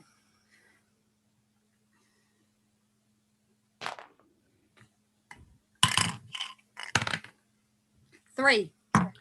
And you don't see very much. Serial and Dante, you notice as you're rowing, you take a peek over the edge, and you see the reef below you drop down dark black rock, sinking lower and lower and lower. But you somehow make out through the distortion shapes moving underneath the water. Mm-hmm. And they move close to the rock and then vanish as they get close to it. So you assume that there is some way underneath the water to make your way into this place. None of us can hold our breaths for too long. I think we explore the top. If there's an entrance up there, we'll take it. If there's not, we'll come back. I think we still need to. Yeah, I think we need to head towards that west coast. Mm-hmm. So you carry on rowing, and you move round to the west of this outcropping from the sea. Make a. I'm going to say a dex check, Jax. Okay. 16. You, as you're rowing, your oar suddenly comes into contact with rock, and you manage to sort of slow the boat enough before it catches on these black jagged rocks at the point just before you're going to cut a hole in the bottom of the boat. Okay. This is about as far as you can take the boat. If you jump out now, you're all going to be probably up to your chests in the water. Is there something that we can sort of tie the boat to, or is there a little anchor on the boat? Get off, Toby. You think you could lash it to one of these spikier outcroppings that are around? I Or think we need to tie the boat up then and get wade into the water. I'm thinking that is it possible rather than rowing it closer, to try and sort of pole it. Use one oar as a sort of pole and try and pole it closer. Okay. I think we're just gonna have to get wet. I think we're going to have to get wet, and I don't want to damage the boat because we need to get back again. Yeah. Okay. I know Jackson's not very keen on being in or on water, but it's not like he's a bit taller than the rest of us. You only have it up to your sort of midriff, where the rest of us are going to have it up to like our chests. Okay. Okay, so you're climbing in. So I'm Yeah. going to put the boat up. I'm probably, if there's enough rope, I'm going to probably try and hook it on a couple of different rocks to try and get it to not move. Ideally, so it doesn't move around and sort of batter itself on the rocks. There's ropes and stuff in your packs, so you lash the boat to these spiky rocks and start proceeding. Quite slow movement at this point because you're up to your waist in the water, and as you're moving closer, you make out this like large outcropping in front of you, like a black spike sticking up out of the water. That's got a steep incline this side on the west, and as you've been told, there is a drop the far side and a kind of flat plateau the other side of it. Question: Yeah. Where we were looking out and we could see the possible fish people disappearing underwater. Yes. Is that on the same bits where we're coming in? That was kind of to the north. It would be to the northwestern corner, if that makes any sense. As you were kind of navigating to the west of the island, you saw that on the northwest corner. And we're now in the water on the west side, the west shore of it. Yeah. So how long do it look like until we can actually sort of be out of the water? You've probably got about 30 to 40 feet more to kind of get out to sort of knee level, you reckon? Okay. Keep a close eye out because they come from under the water. I'm actually going to pull out my quarterstaff because I kind of figure I can stab that into the water rather than trying to swing a hammer at them. I get my new dagger ready, but I have it in my hand so I can still kind of wade. I've got 2 of my darts. Getting my daggers ready. And yeah, start making the way. Why has Killian got suddenly become like a American pop star? Because I've had hot chocolate. It looks as if Nut just kind of hovers above Luxeth. Are we leaving them on the boat or are we taking them with? I'll take him with. Okay. And she pulls out a crossbow from her pack Of course. and is sort of aiming it towards the shores, keeping an eye on the horizon, walking forwards. It's actually one of the best weapons to use in water. That's why she just pulls it out of her pack. I was like, gosh. And you proceed towards, you reach this kind of steep piece of rock that's probably about 10 feet in width, and you're up to your sort of knee level in the water around this side. It's black and quite sheer heading upwards. Nothing enters on this side. You see nothing from this angle. So I'm gonna stick my head underwater and just see what I can see underwater. Okay, so you drop a little further back from the crew that you were with, and you look underneath the water. And which way are you looking? Northwest. So northwest. You glance towards the direction slightly off from where your boat is, and you see you've got dark vision, haven't you? Yeah. So you see in your dark vision in the very deep water something large and slug-shaped vanish down away from you and sort of towards where you saw the hole under the water. Is it disappearing into the hole, or is it just swimming towards it? It looks like it's gone over. It's gone out over the crest of the reef where you are. I come back up to the water and say, guys, I don't think we can get over the rocks from above, but let's see if we can swim down and get under the rocks. I've seen a hole to the northwest of here. I think we should investigate it. And what do you say?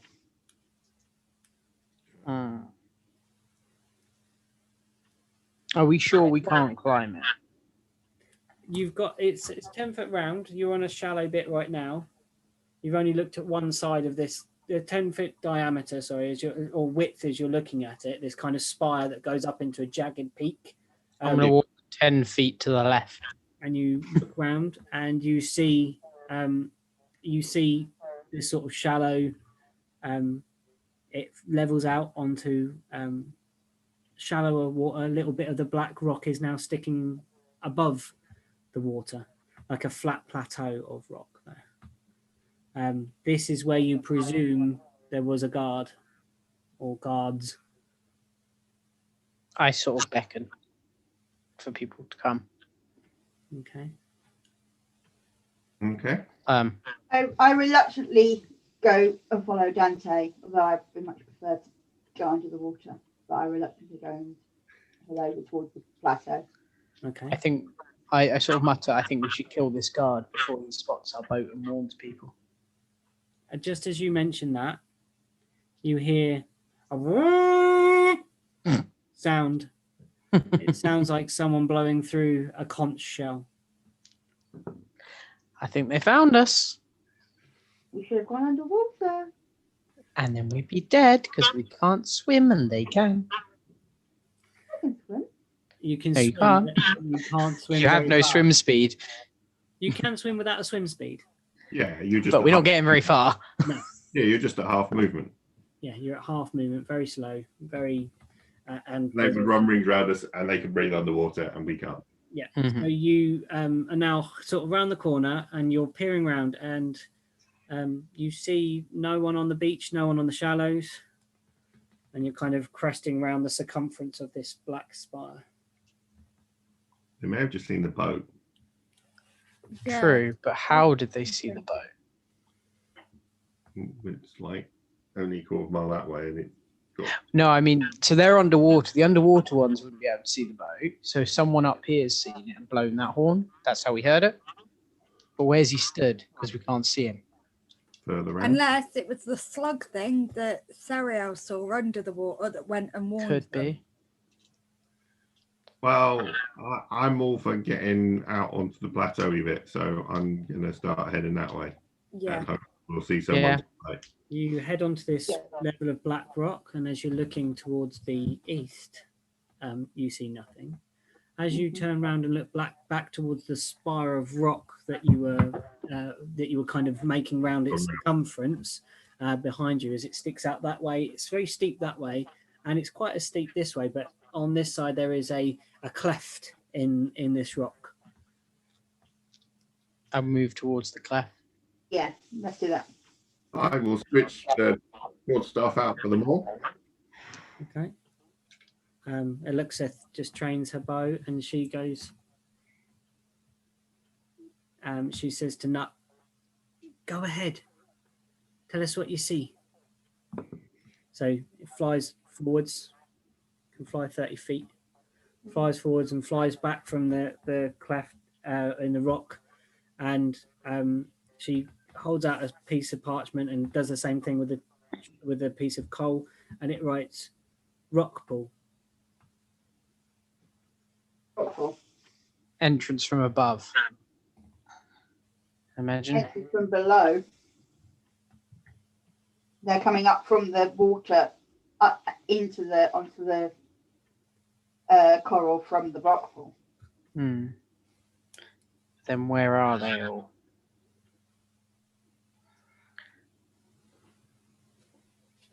Do we see anything in there? So if I poke my head into the cleft, You what do I walk see? towards the cleft, and you see that it, as you look at it straight on, there's a kind of piece of rock that comes forwards in front of it, and as you peer in, there is a triangular shaped rock pool, and as you peer it, you see it has a great depth to it. It is deep enough to at least stand in yourself.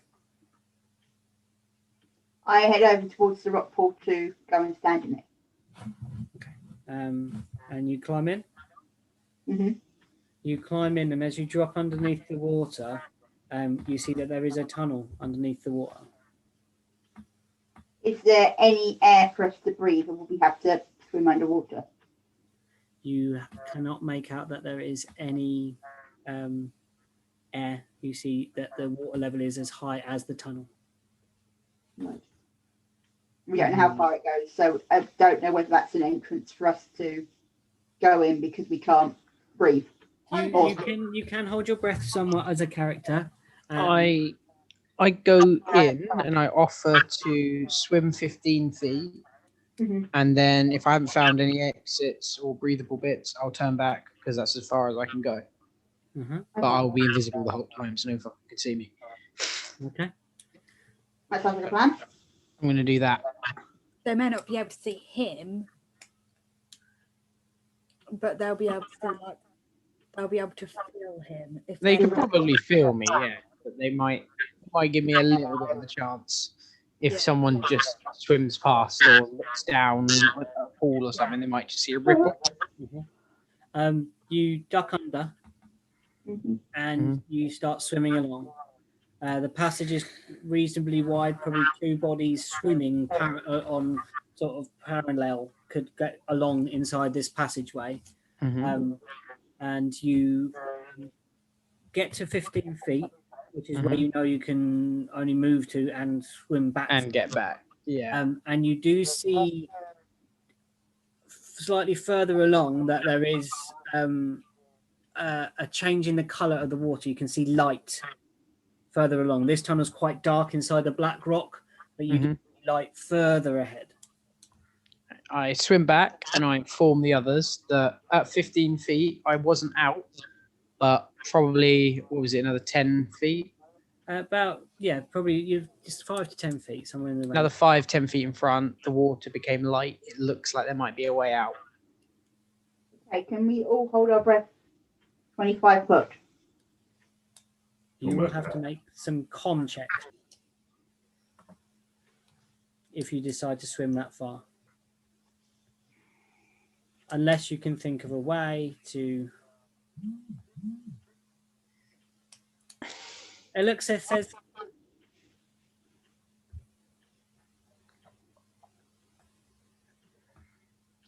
Nut here doesn't need to breathe. Send the ball of string. But isn't the ball of string a flyer, not a swimmer? It can fly, it can move, so it can move with this. Yeah, and imagine it could sort of paddle. It can use its wings as paddles. Penguin. We should do it so like on a reconnaissance kind of thing. Can you not turn into something that can swim or breathe underwater? So Oh, yeah. I haven't got a swimming. I can't. Nish can't do any swimmable ones yet. Until the next level. I did think of this earlier on, but I thought I'm not allowed to do swimming things or flying things. I just go, send the ball of string. So the ball of string goes under. Do you want it to come back, or are you going to just... Yeah, send it to I quite like it to come back. Yeah, so ask it to go down, see what it can see, and then come back and report. Okay, does so, comes back, drenched. Now, Keep an eye out on the not towards the left, as in case they try and like come around and attack us from behind.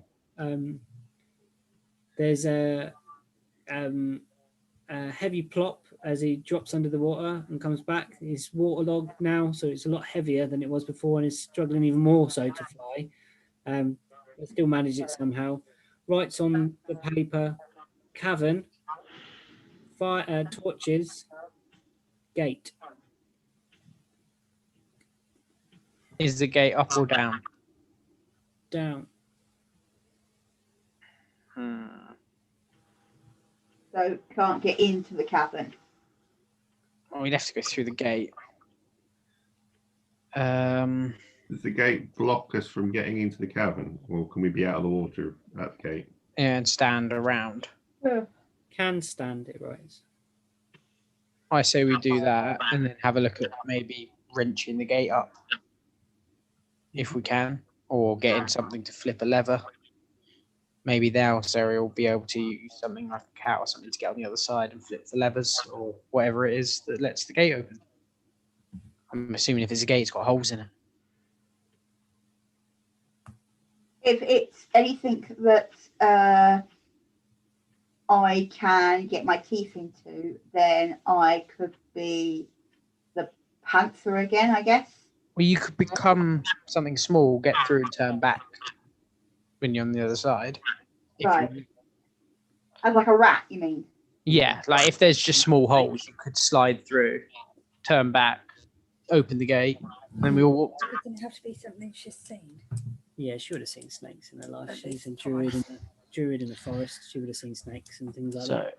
has anyone got any idea how we can hold our breaths for longer without taking these checks, or should we just give it a go? We're going to do a con check, aren't we? Con saves. Yeah.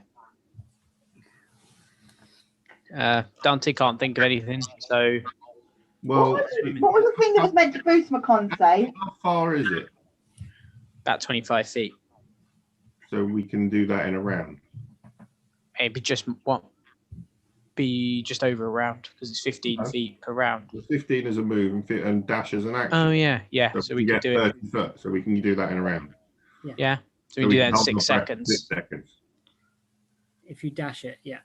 Yeah. All right. I do that. I jump in and I do that. start swimming, and then a dash. Okay. So this is a dash underwater. So I just fast swim. So yeah, I'm gonna say make a con check Are we all doing that? for everybody that's doing it. Yeah. So Luxeth needs to do it as well.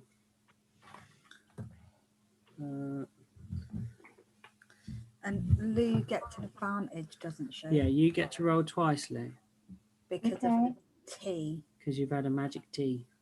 I thought there was something that 15. Oh, 17 if it's just Constitution. Constitution check. Yeah. Yeah, so it'd be 17. so con saving throw, yeah? Yes. 12. 12 in total. Yeah, I got 13 minus 1. Okay. I got 15 plus 2. 17. Yeah. I get to do it twice, don't I? Yes, you do. And do I add them both together? No, you just take the highest one. Why would? I got an actual 20 minus 1, so that's 19. Okay. Cool. I like that one. I got a 17 plus 2, so I got a 19 too. What did you get? Is it that one? Yeah. 15. Okay, so you all swim through the cave, and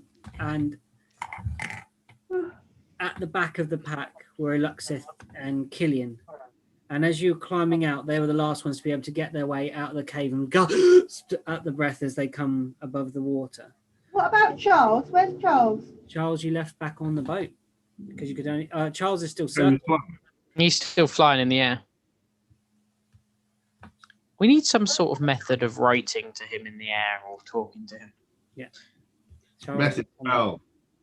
And you and the Luxeth both, after that trip through the thing, are now considered exhausted. So Oh. you have 1 level of exhaustion, which means you Skill have check for a disadvantage. on ability checks. Okay. Right. So does So- it. Let's examine this Do gate. you know how much I don't like you right now? So what do we Is see? it fine if we take a break for 5 minutes? Because I just need to grab a coffee or something. 'Cause I'm sitting So here. you take in the surroundings around you within this space. There are rock walls, a slightly lighter colour rock than the black outside. The black seems kind of like where the sea's been bearing at it for some time.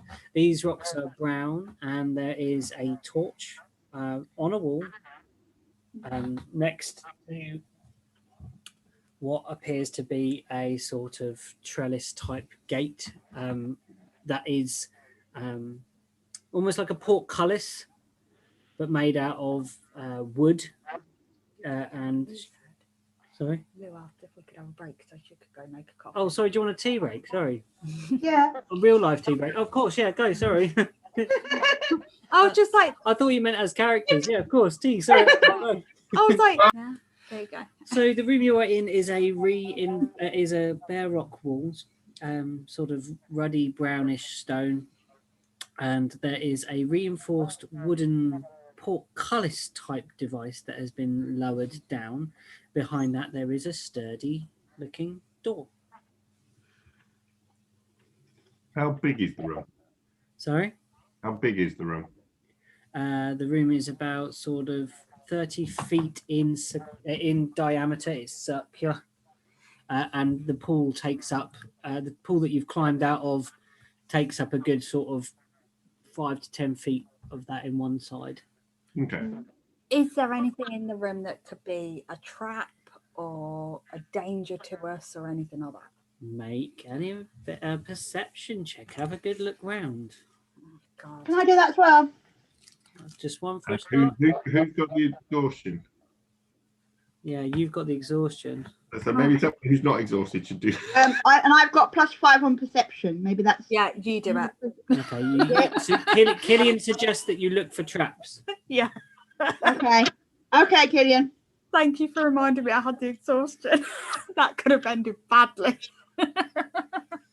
No, there's nothing. Oh, Can I go and have a look at this portcullis? Does it look like a lift? I haven't done it yet. Oh, It's just crashed on me again. I'm trying to use it. Bloody thing crashes. Download the app, Lou. Honestly, it's so much easier when you roll. I've got the app. That's what I'm using. Oh, Why is Toby staring at me like that? because that's what he does. He's a weirdo. What do you want, Doc? Don't wag your tail up. Oh, What do you now want? I've managed to go in the wrong character. Now I'm in the wrong character. Oh, no. This D&D game is going to pot. we really need to get you some just dice so you can roll them. Oh, dear. Oh, for God's sake, I don't want that. My characters. Literally me. All the time with my phone. No, what are you doing? I don't know. Have you noticed how curly Toby's fur is there? Yeah. I need to Oh, his little trousers. Yeah, it's so curly. I Yay, right. Got to it. want to bite it.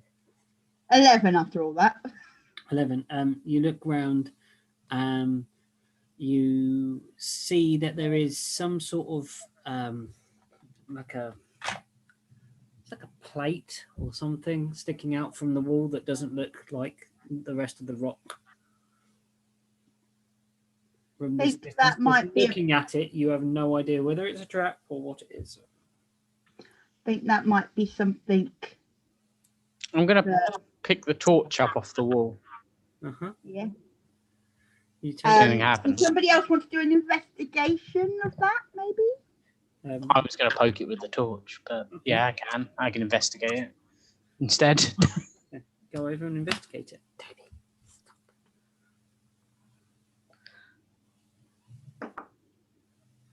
18. 18. Yes. Yeah. So you walk over and you look at this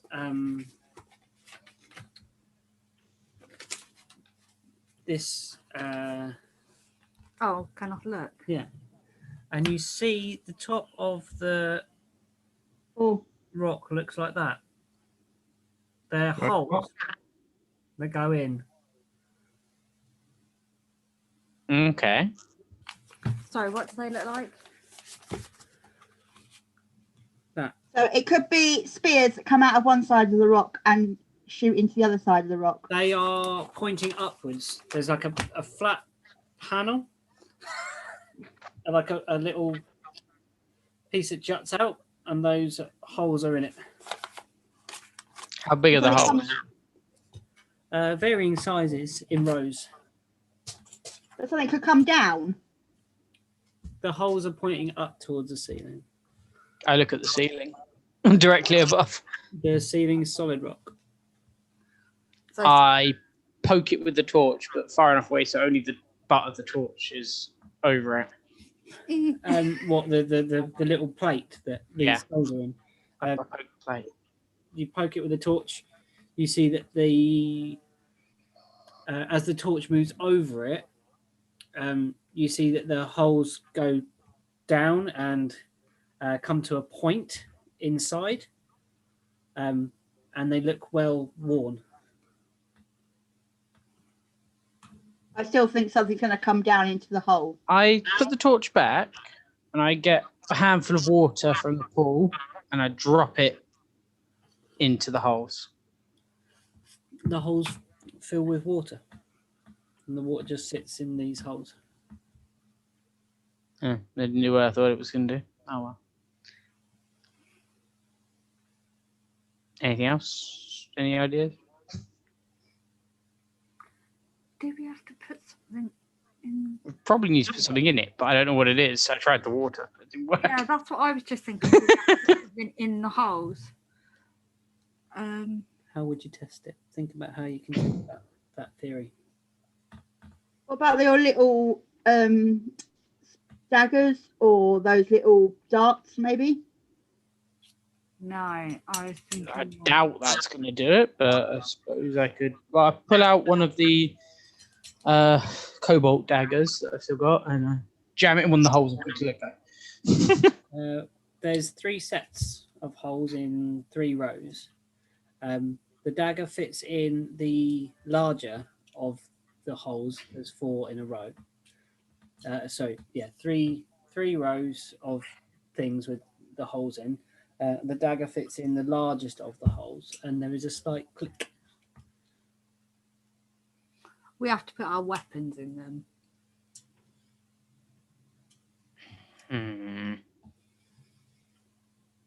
Oh, none of my weapons are going to fit in those holes. If the dagger goes in the bigger one. Yeah.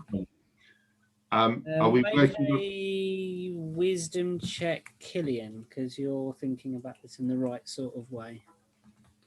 Oh, but do I get disadvantage? You do, but you're thinking about it in the right way. So you're going to get a lower DC. There's definitely stuff that needs to be put in there. How many fingers did the fish people have? Aren't they webbed? Web. Yeah. 11 and a 9. 9 with no plus. That's with the plus. So I've got a 12 and a 9. Okay. That's a 9. You put your hand to your mouth and you tap thinking. I'm going to put another dagger in another one of the holes after that one clicked. Yeah, you want to try and get the dagger out, see if it comes out easy enough. All right, yeah. I try and yank that out. Does it come out? It comes out. I put it back in. Do I hear the click again? You hear the click again. All right.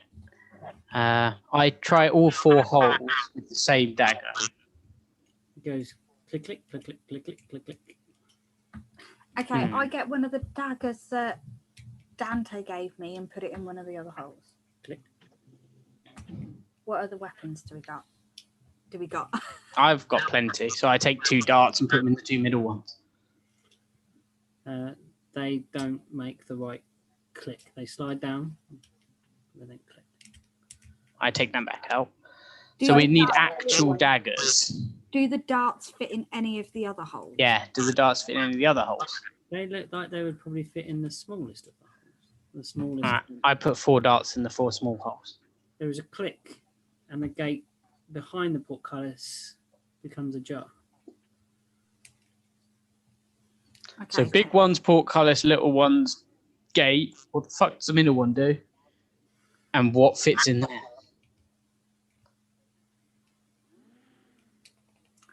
What about arrows?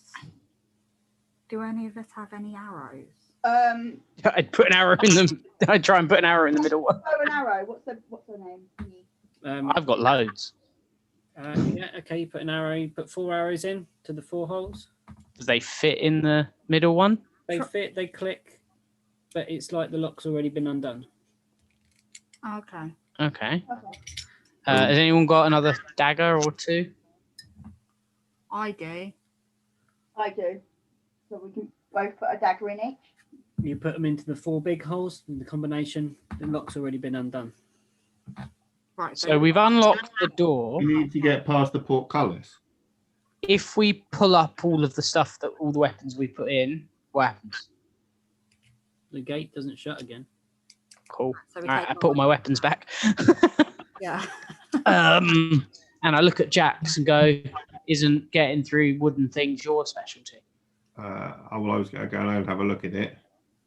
Does it look like it lifts up or pivots or sort of swings? What Make sort of me a investigation check. investigation? Yes, please. I think Jack is very good at investigation. He's at +0. But I rolled a 16, so 16. It looks like it slides up into the ceiling somehow. Is the torch lit? The torch is burning. Yes. That's how you saw into the holes better. Just as a sort of, I mean, how big are the sort of the squares in the thingy? I mean, are they sort of I can get my hands in and try and lift it type thing? Yeah, you could easily get. You could get your. They're about the width of a human hand, so probably you could get 2 fingers, and your a pole between the fingers like that kind of thing. If you wanted to have a go. How sturdy does it look? I mean, if it's wooden, It looks very well made. is it solid wood kind? Is it, or is it poles that are lashed together, or what? As you look at it, you now with your investigation check, you realise that it's big, heavy planks of wood, and on the back side of it, it is got iron pieces to it that are bolting it together. The wall sconce that the torch was in, what was that? The sconce, it was just a kind of crevice in the rock. I take the torch out and I look in the hole. Where the sconce was, it's just smooth rock. All right. I was thinking there might be a handle in there. I put it back. The metal plate, is that the thing with the holes in? No, the metal plate is sort of on the back side of as the portcullis comes down like this, with the cross beams across it. Yeah. On the back side, there's metal bolts holding the horizontal metal bolts going into it to hold the horizontal on. It's very well constructed. If we sort of investigate through it, if I do like an investigation there, do I see anything on the other side? So you're going to try and peer through and then peer through the crevice in the door that you've opened? No, so I'm trying to peer through the portcullis, see if there's any like ropes or anything on the other side. You, with your kind of knowledge of how a gate system like this works, you assume that would be on the other side of the door, which is on the other side of the portcullis. How big is the gap? Between the door and the portcullis? Yeah. You could reach it, Jax. But I can't. So if I basically poke the handle of my maul through, I can push the door You open. can push the door the far side open, yeah. Yeah. Okay, I'll do that so we can see into that room. Okay, you push it open and you see a long room with how can I say it? Low, wide doors either side of it. Are they open doors or closed doors? The doors are all shut and they are kind of like half doors. Not like they don't go to the ceiling. They're kind of only sort of up The to stable the door. yeah, like a stable, like you might get in a horse's stables. Stable door. So the half door. Yeah. Would rope ball thing fit through the portcullis? Yes, I think it would. Can we send him to have a look at the doors to see if he finds the lever and the rope for this? You can Portcullis. ask it to. Yeah. Please go and look, and then come back. Luxeth forces Nut through, and he. I'm gonna have to roll, see if he's dexterous enough. Oh. I love how you like, what does it? It gets stuck in the actual gate because maybe because he's swollen up with water from when he went under the water, but his body's too. Okay, am I just going to try and lift this? Go for it. You are the strongest of us all. I think. I shall assist him if that gives him What advantage. I want to try and do is I want to sort of put my crowbar underneath to sort of try and lift it enough that I can get my hands underneath, because like trying to lift it with a couple of fingers isn't going to work. Do you want me to? I was gonna say, like, if you're using the crowbar on your fingers, I can push down on the crowbar while he's. Yeah, if you can push down on there and then you can try and get your hand underneath. So he's it. already assisting. So okay. yeah, okay. So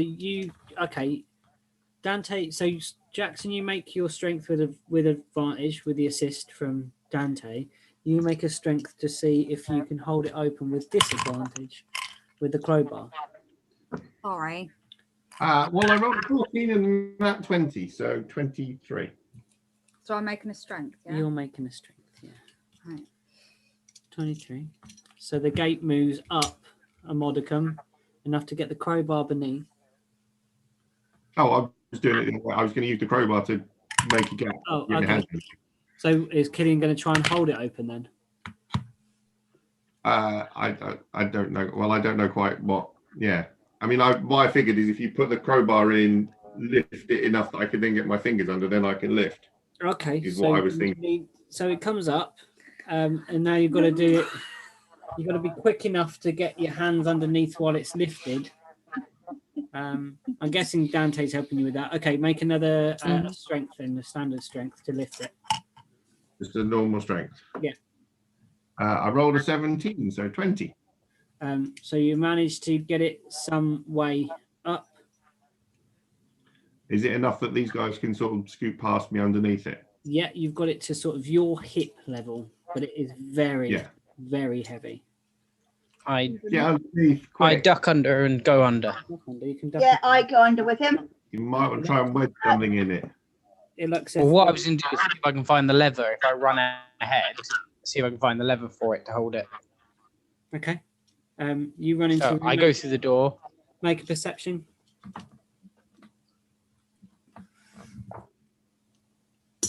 I did not do well. Can Oh, I not I got do a 10. perception? I rolled a 6, but I got a +4. Don't see the lever. Would Damn it. I do my a perception. crowbar be strong enough to sit under the door to prop it open, to prop it up? You could give it a go. To leave your crowbar there. Yeah, but I can always get another. Well, we're going to need to come back this way to get out. Yeah, and that's what I'm thinking. I can always get another crowbar, can't I? What do you think? Yeah, go for it. Yeah, give it a go. Something quickly, because I'm going to drop this soon. Yeah, I'll do Yeah, that. go for it, Clint. Wedge it under. Go with a dex.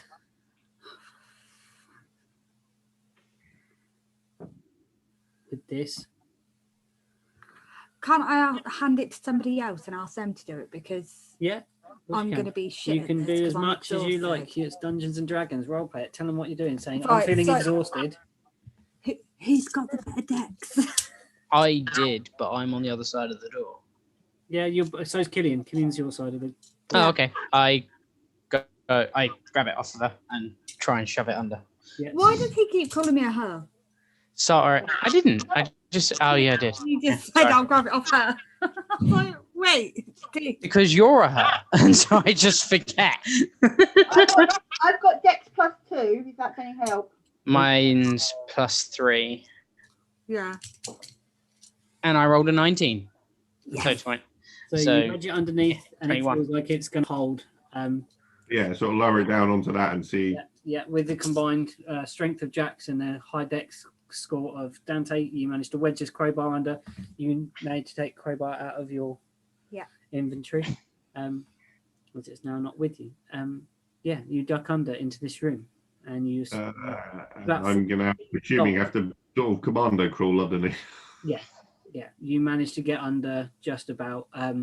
There's a small entranceway. Before I do, when we came out of the pool, is it stone floor, sand floor, what? Stone with some washed up sand. Okay, I want to set my trap and then sort of try and just sort of flick over some sand over the top of it. So sort of, so if anything comes up behind us, you're setting it at the pool. You'll hear about it. at the sort of just outside the pool. Okay, at the pool side. Yep. Okay, fine. So that's sat there, ready to go. And then belly crawl underneath the door that's only about that high. The room that you enter, that you're all standing in now, is has a small sort of archway, probably about 5 foot wide, carved of stone. You're sort of standing in this archway that kind of contains the door and the portcullis mechanism, if that makes sense. Beyond that, there is a 40-foot long corridor, about 15 feet wide. Okay. And either side are these low doors. They reach all the way to the floor, but they don't reach all the way to the ceiling. Okay. And they are all down either side. There's 8, so there's 8 in total. So for every. Are they on both They're sides? both sides. Yeah, So they're it's 4 both. sides. How tall is the door portion? So whereabouts is the gap? Is it like 6 foot, 5 foot? The ceiling is probably 8-10 feet. So it's a normal sort of size, maybe a little bit larger than a normal sized room in this space. And then the doors come up about sort of 3 to 4 foot. Oh, so they're only like half the space. They're like a little barn door. Yeah.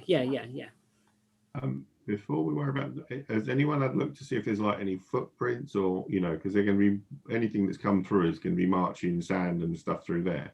Have we got any like tracks going through this place? Someone make a nature. No, survival, sorry. What am I about nature? Survival. Who's going to do it? I'll give that a go. I've got +4. Yeah, Dante should really do it. I did not do well. I got an 8. Okay. You don't notice anything. I'm busy marveling at my skills. +3, can I do a survival? I will let you make a nature check, Serial.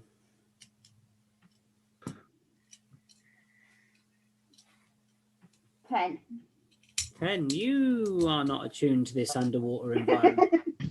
You are also one of the forest and of the sort of glens and dales. This murky water place is not your familiar territory. I'm going to go and look through the first door on the right.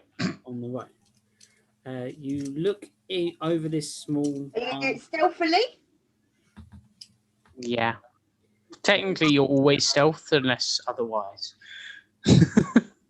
Roll for a stealth then.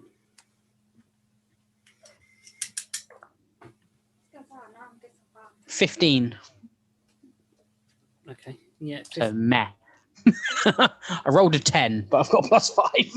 You walk up the first one on the right and look in, and you see there is a steel bucket, some rocks, a small pool, again inside, actually carved into the rock, and nothing in this one, but your footsteps have disturbed something next door. There's a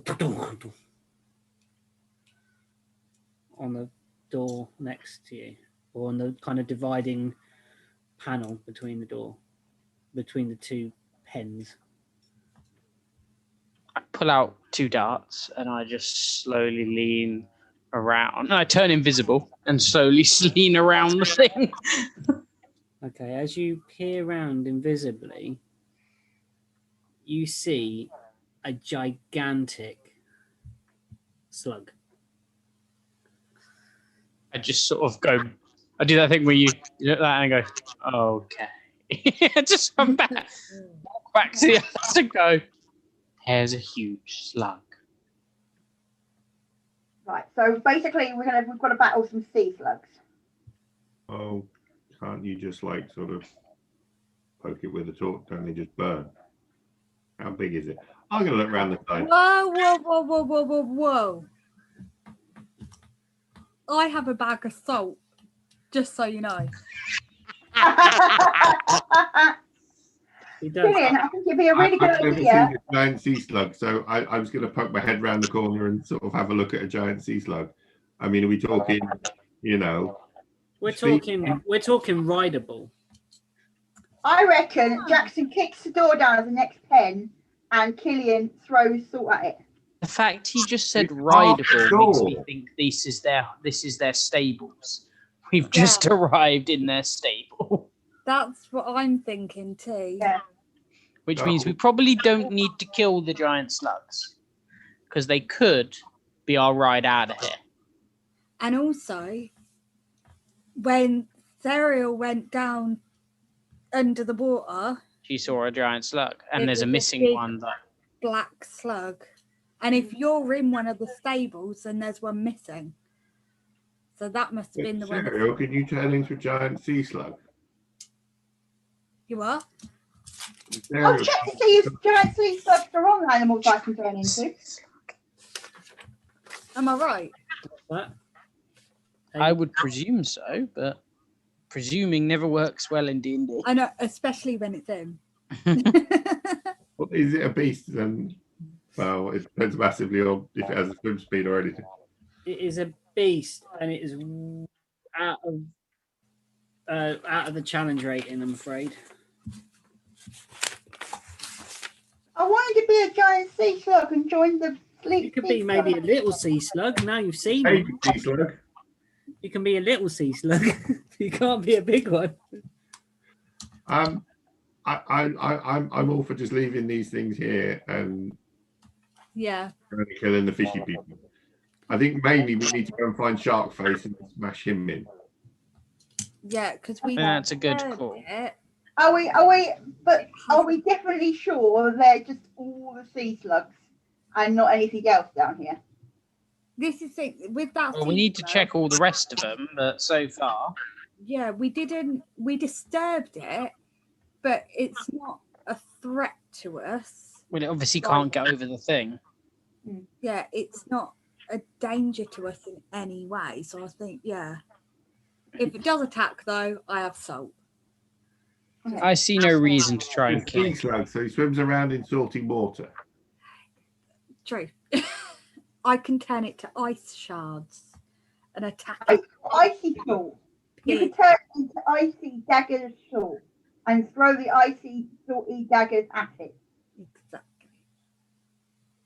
I like this. I like this D&D, and this is making me excited. Thinking outside the box, trying to really screw with the DM. I love it. It was the way though. You guys are like, it's a giant slug, and I was like, wait a minute, I have salt. So yeah, you use checked 2 pens. And I guys. also recommend, Killian, that you don't lick them. I won't. I won't. Just a thought. To be honest, the last thing I ate that came out of the sea gave me a dicky belly for days. So I. I love how you're more worried about the dicky belly than the transcendental zooming through space experience that you had when you licked a rock. So That's why she took one with it. It's a trip out for the night, you know. I haven't touched any more fish, have I? But I stole one of them crystals. Where's Killian? He's tripping balls again. He's rock. It's like you'll just find me occasionally in my in-room, just like slumped against, not even on the bed, just against it on the floor.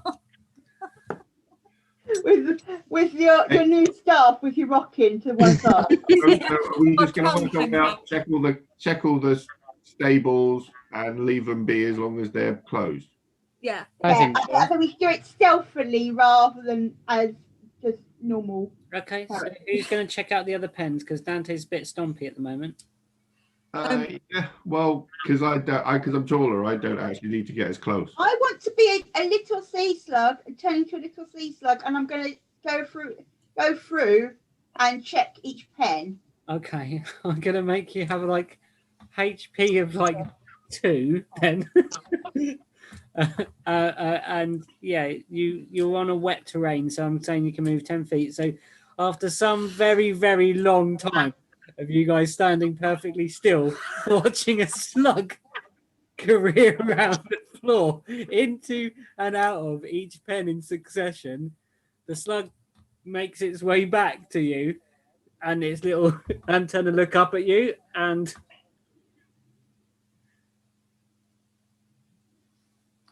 how are you communicating? It's like, I just go, is it just sea slugs? And then you need to give me if it's 1 out of 10 for yes and 2 out of 10 for no. I'm going to point left and right. Yes, no. There was nothing else in any of the other pens. Just this one sea slug. So there's just one sea slug. There's no other sea slugs, is what he's saying. So Make a wisdom check, Killian, or somebody. You just said. So that's right. You are correct with that assumption. I'm That just premise. There is asking one. you There is one. to One pen occupied. So it's just one sea slug. One pen is occupied. Right. but we can either ignore said sea slug, or we can shoot stuff over it, or throw salt at it, or throw fire at it, or throw ice at it. Or we can go Why are look we killing the poor defenseless sea slug? I don't We're think it's not. a sea slug.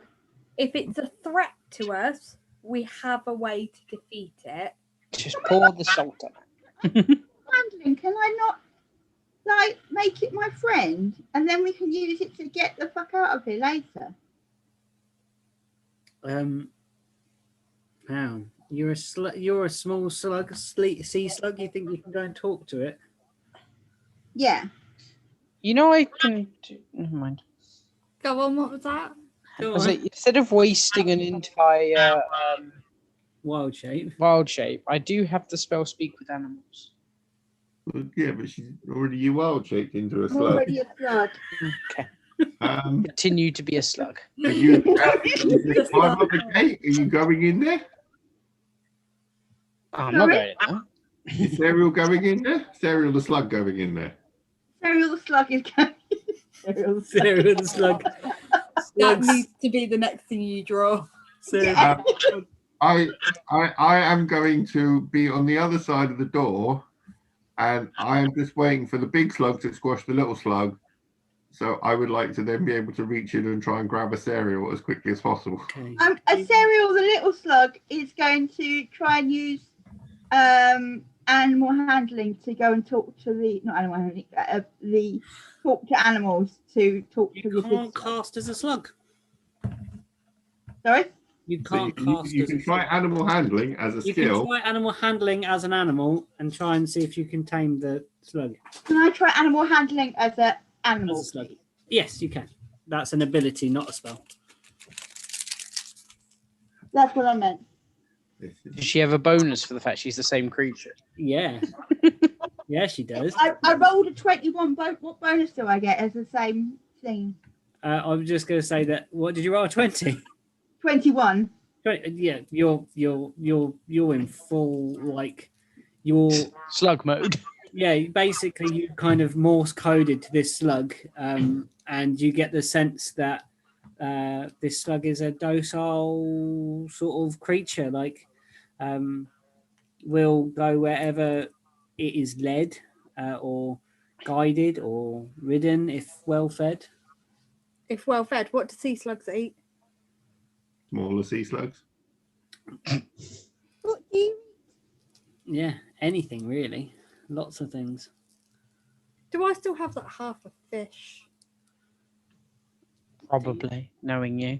Fucking everything. It'll be well old now. Make Got a tentacle of that was stuck to a crystal. Remember? Oh shit! Right. Please tell me you left that on the ship. Yeah, I did. I don't have it with me. What, the That's tentacle and the the crystal? tentacle. Yeah. Okay, the tentacle and the crystal are back on the boat. you've left that in the hands of Harsel. Yeah. No, We come back and everyone's unconscious. I was going to be tripping. Anyone not to touch I it. told him not to touch it and definitely don't lick it. That's your job. That's my job. Yeah. You could just come back to like Harsel like this. I wasn't, boss, honestly. Just like, Yeah. So I come back out from communicating with the big slug. In You slow need to ask me some questions, and I can tell you what I can relay the information. But because I can't talk as a sea slug, you're going to have to ask me questions that I can. Like write it out in slug trail. okay, right.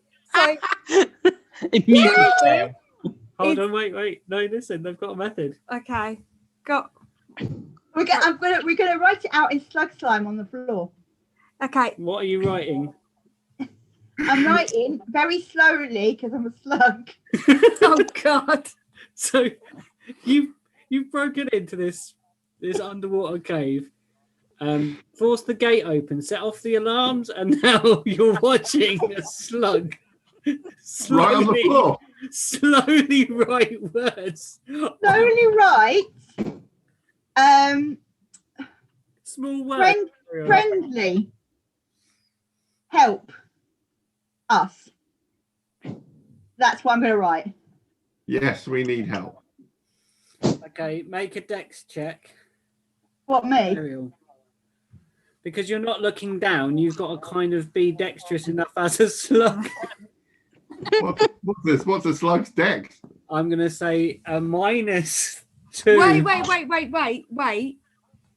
Can I, because she can't look down, can I just step in front of her, like 1 foot in front of the other, and she just follow my feet and I spell out? You don't know. She doesn't know what you want her to say. Damn it. She could say one antennae up for yes, both for no, and then ask it, is it friendly? Yeah, that's what I was going to say. Okay. Okay. Like, Do you want to do it's that instead? 2 down. Do you want to do that instead rather than me very Ask the slowly question. write out words on the I'm ground? going to ask the questions. All right. Is the slug friendly? All right, apparently it's friendly. Will it help us? Okay. Okay. Does it know where everyone is? It doesn't know where its masters are. Are we just going to go and have a see if we can find fish people? That one. Stop being a slug now. Just yell at the slug. So, Sarah reluctantly becomes Serial again, but glares at Dante for being rude to her while she was a slug.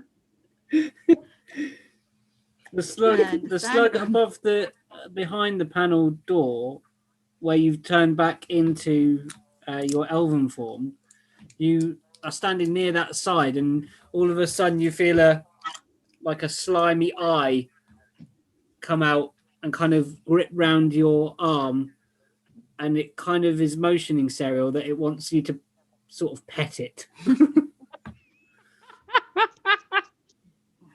Yeah, Like friends yeah. now. so you as you reach around, you touch its eye, and it does that thing where it sucks it in and then kind of gradually puts it out again. And then it allows you to pet it. And it's all tentacles like this. I'll stroke it. So let's go find some fish people. Okay, And so I gesture to it that I'm gonna, and I say to the slug, "We will be back." And then I sort of give it a big long stroke, and then we walk away, head out. So at the end of the corridor, there is a large wooden door again. Just a door rather than the portcullis, you think? No portcullis on this one, just a large door. Is it open? It is a large door. No, it's not open, surprisingly enough. If I twiddle the handle, is it locked?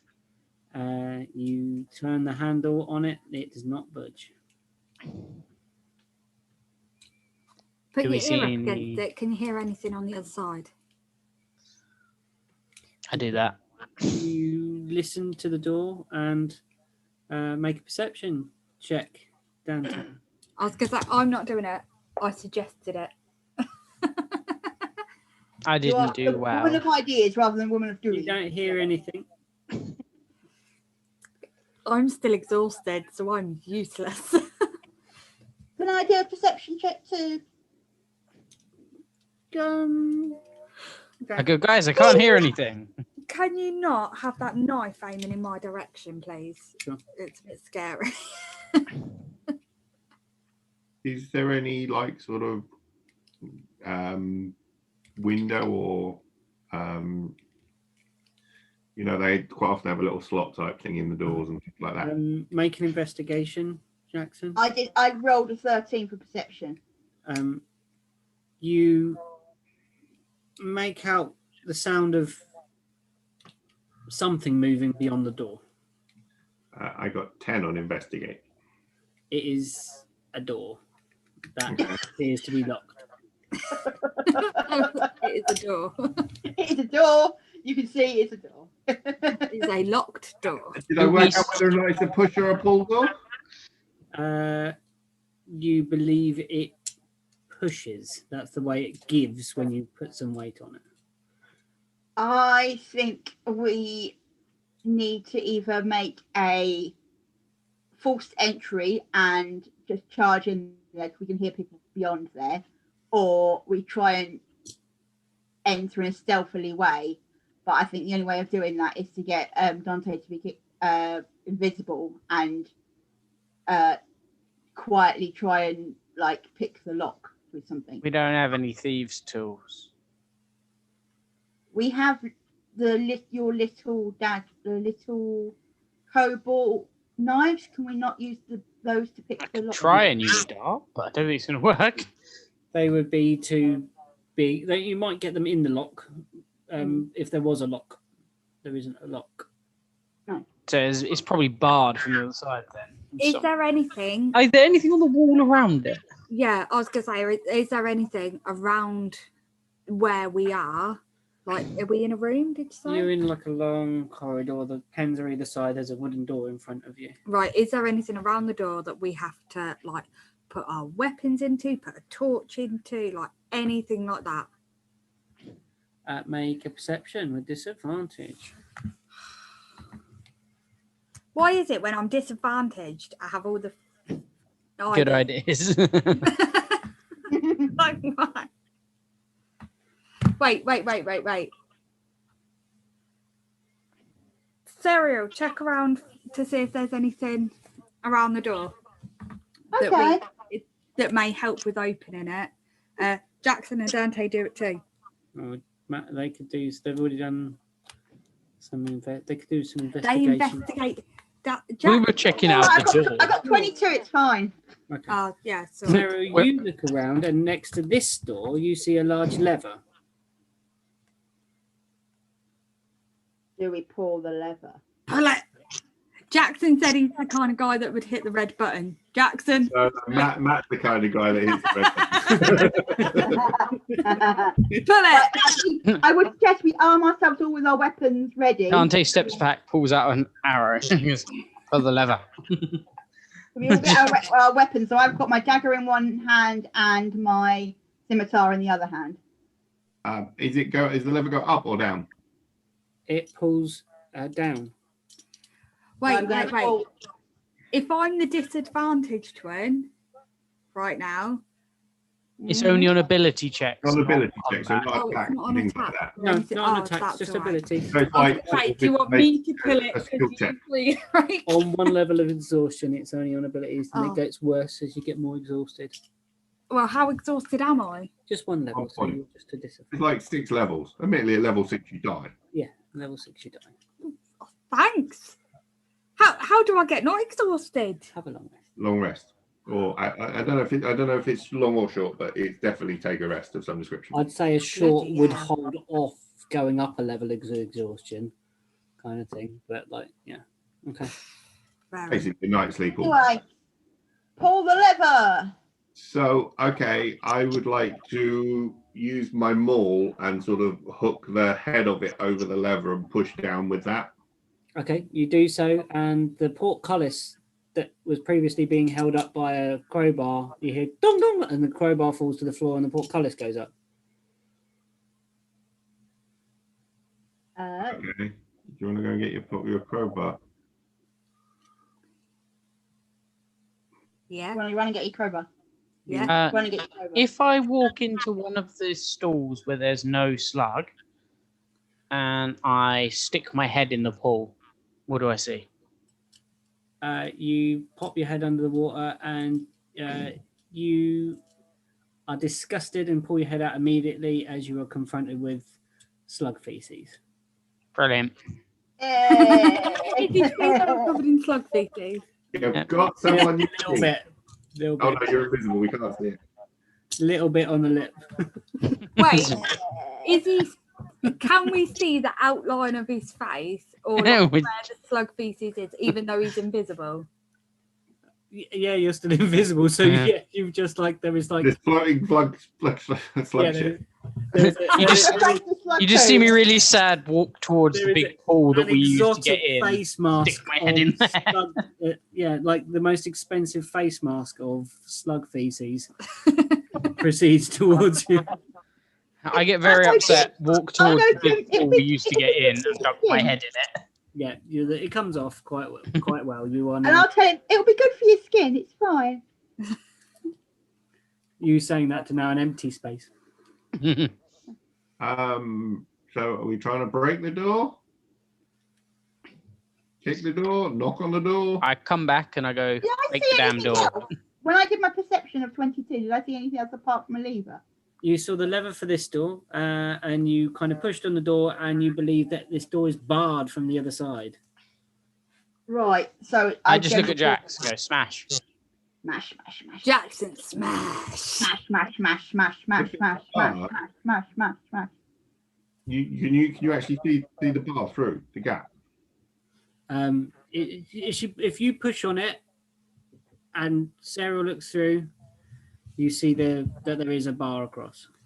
Okay. Can I borrow a knife from someone? Yeah, have mine. Someone pushed on the door. I push on the door. And then what I'm going to try and do is shove the knife in the gap, and then I'm going to try and lift the bar. It doesn't move. Okay. Get smashed. All right. So what I'm going to do is I'm going to start low on the door, and I'm basically with the maul. I want to try and smash a hole that at least these guys can crawl through relatively easily Yeah, cool. underneath the bar. What? You say these guys? Do you mean those two, or like Well, our size I'm doors? kind of hoping that if there's a small enough size that Serial or Dante can get through, they can get through the other side and pull the bar out of the way. Brilliant. Okay. I was just like, but I'm about your size, remember? So it's like, To be fair, Dante's not actually a whole lot smaller. He's nearly 6 foot. I think you're like 8 foot, aren't you? yeah, I'm Ah, so, fair. I'm massive, You're big. and then my next guy's tiny. It's great. So yeah, attack roll then, please. Attack roll. I love So let's it. do this. 15. Oh yes, damage. How do I do it? I've forgotten. Just for Jax. No, you're not doing it. 9. Sorry, 9. 9. Your wall goes in and knocks a hole. Oh, I'm just going to literally just complete, it's kind of going into work mode of just pounding a hole, Eventually, there is a space that you could probably get an arm through. I still invisible now. Stick my arm through the hole and try and push the beam off. There is a hail of spears. They can't see my arm. No, So are they hailing see, spears They see the bar beginning to move Ah, in an unnatural way, and do any hit me? no, you're invisible. Have I got the Doesn't bar mean off? we don't hit him. We were still able to hit. Well, they're probably aiming at the bar, not at the little hole under it. There's an arm coming through. I Do don't I know, get the bar? at the hole. Yeah. So Yeah. would I. But they they're going to be it's a very small target. You're going to have like Yeah. You're going 90 to have degree like cover, 5+ on your armor. Or and they're a disadvantage because they can't see you. So chances of them actually hitting you are quite slim. Yeah. you got 5+ for total, pretty much total cover. Then disadvantage on the rolls. The highest I rolled, I did roll an 18, but still, your armor class is My armor class is 15, so that's a 20 plus 5, plus 20. 5. Yeah, no. Do I get the bar off? You withdraw your arm quickly. Fair. You They're don't throwing fancy, things even at at that me. randomness. You don't fancy this. I just sort of look at them and go, they're throwing spears. Can I pop down? Can I crouch down so that I'm directly opposite the hole? Yeah. What do I see? You see a table turned on its side, Mm-hmm. set up as a barricade. Do I see anything over it? You can make out some of the fish people that you've seen before in pretty much full cover. I stand back up and step away from the hole so that I'm not in front of it anymore and go, they've barricaded themselves in. Jax, And they've got bring this door down. Okay, I'm going to change my attack points, and I want to try and basically smash the bits next to You hinges. want to hit, the hinge bits. So I want to literally smash up the hingy area.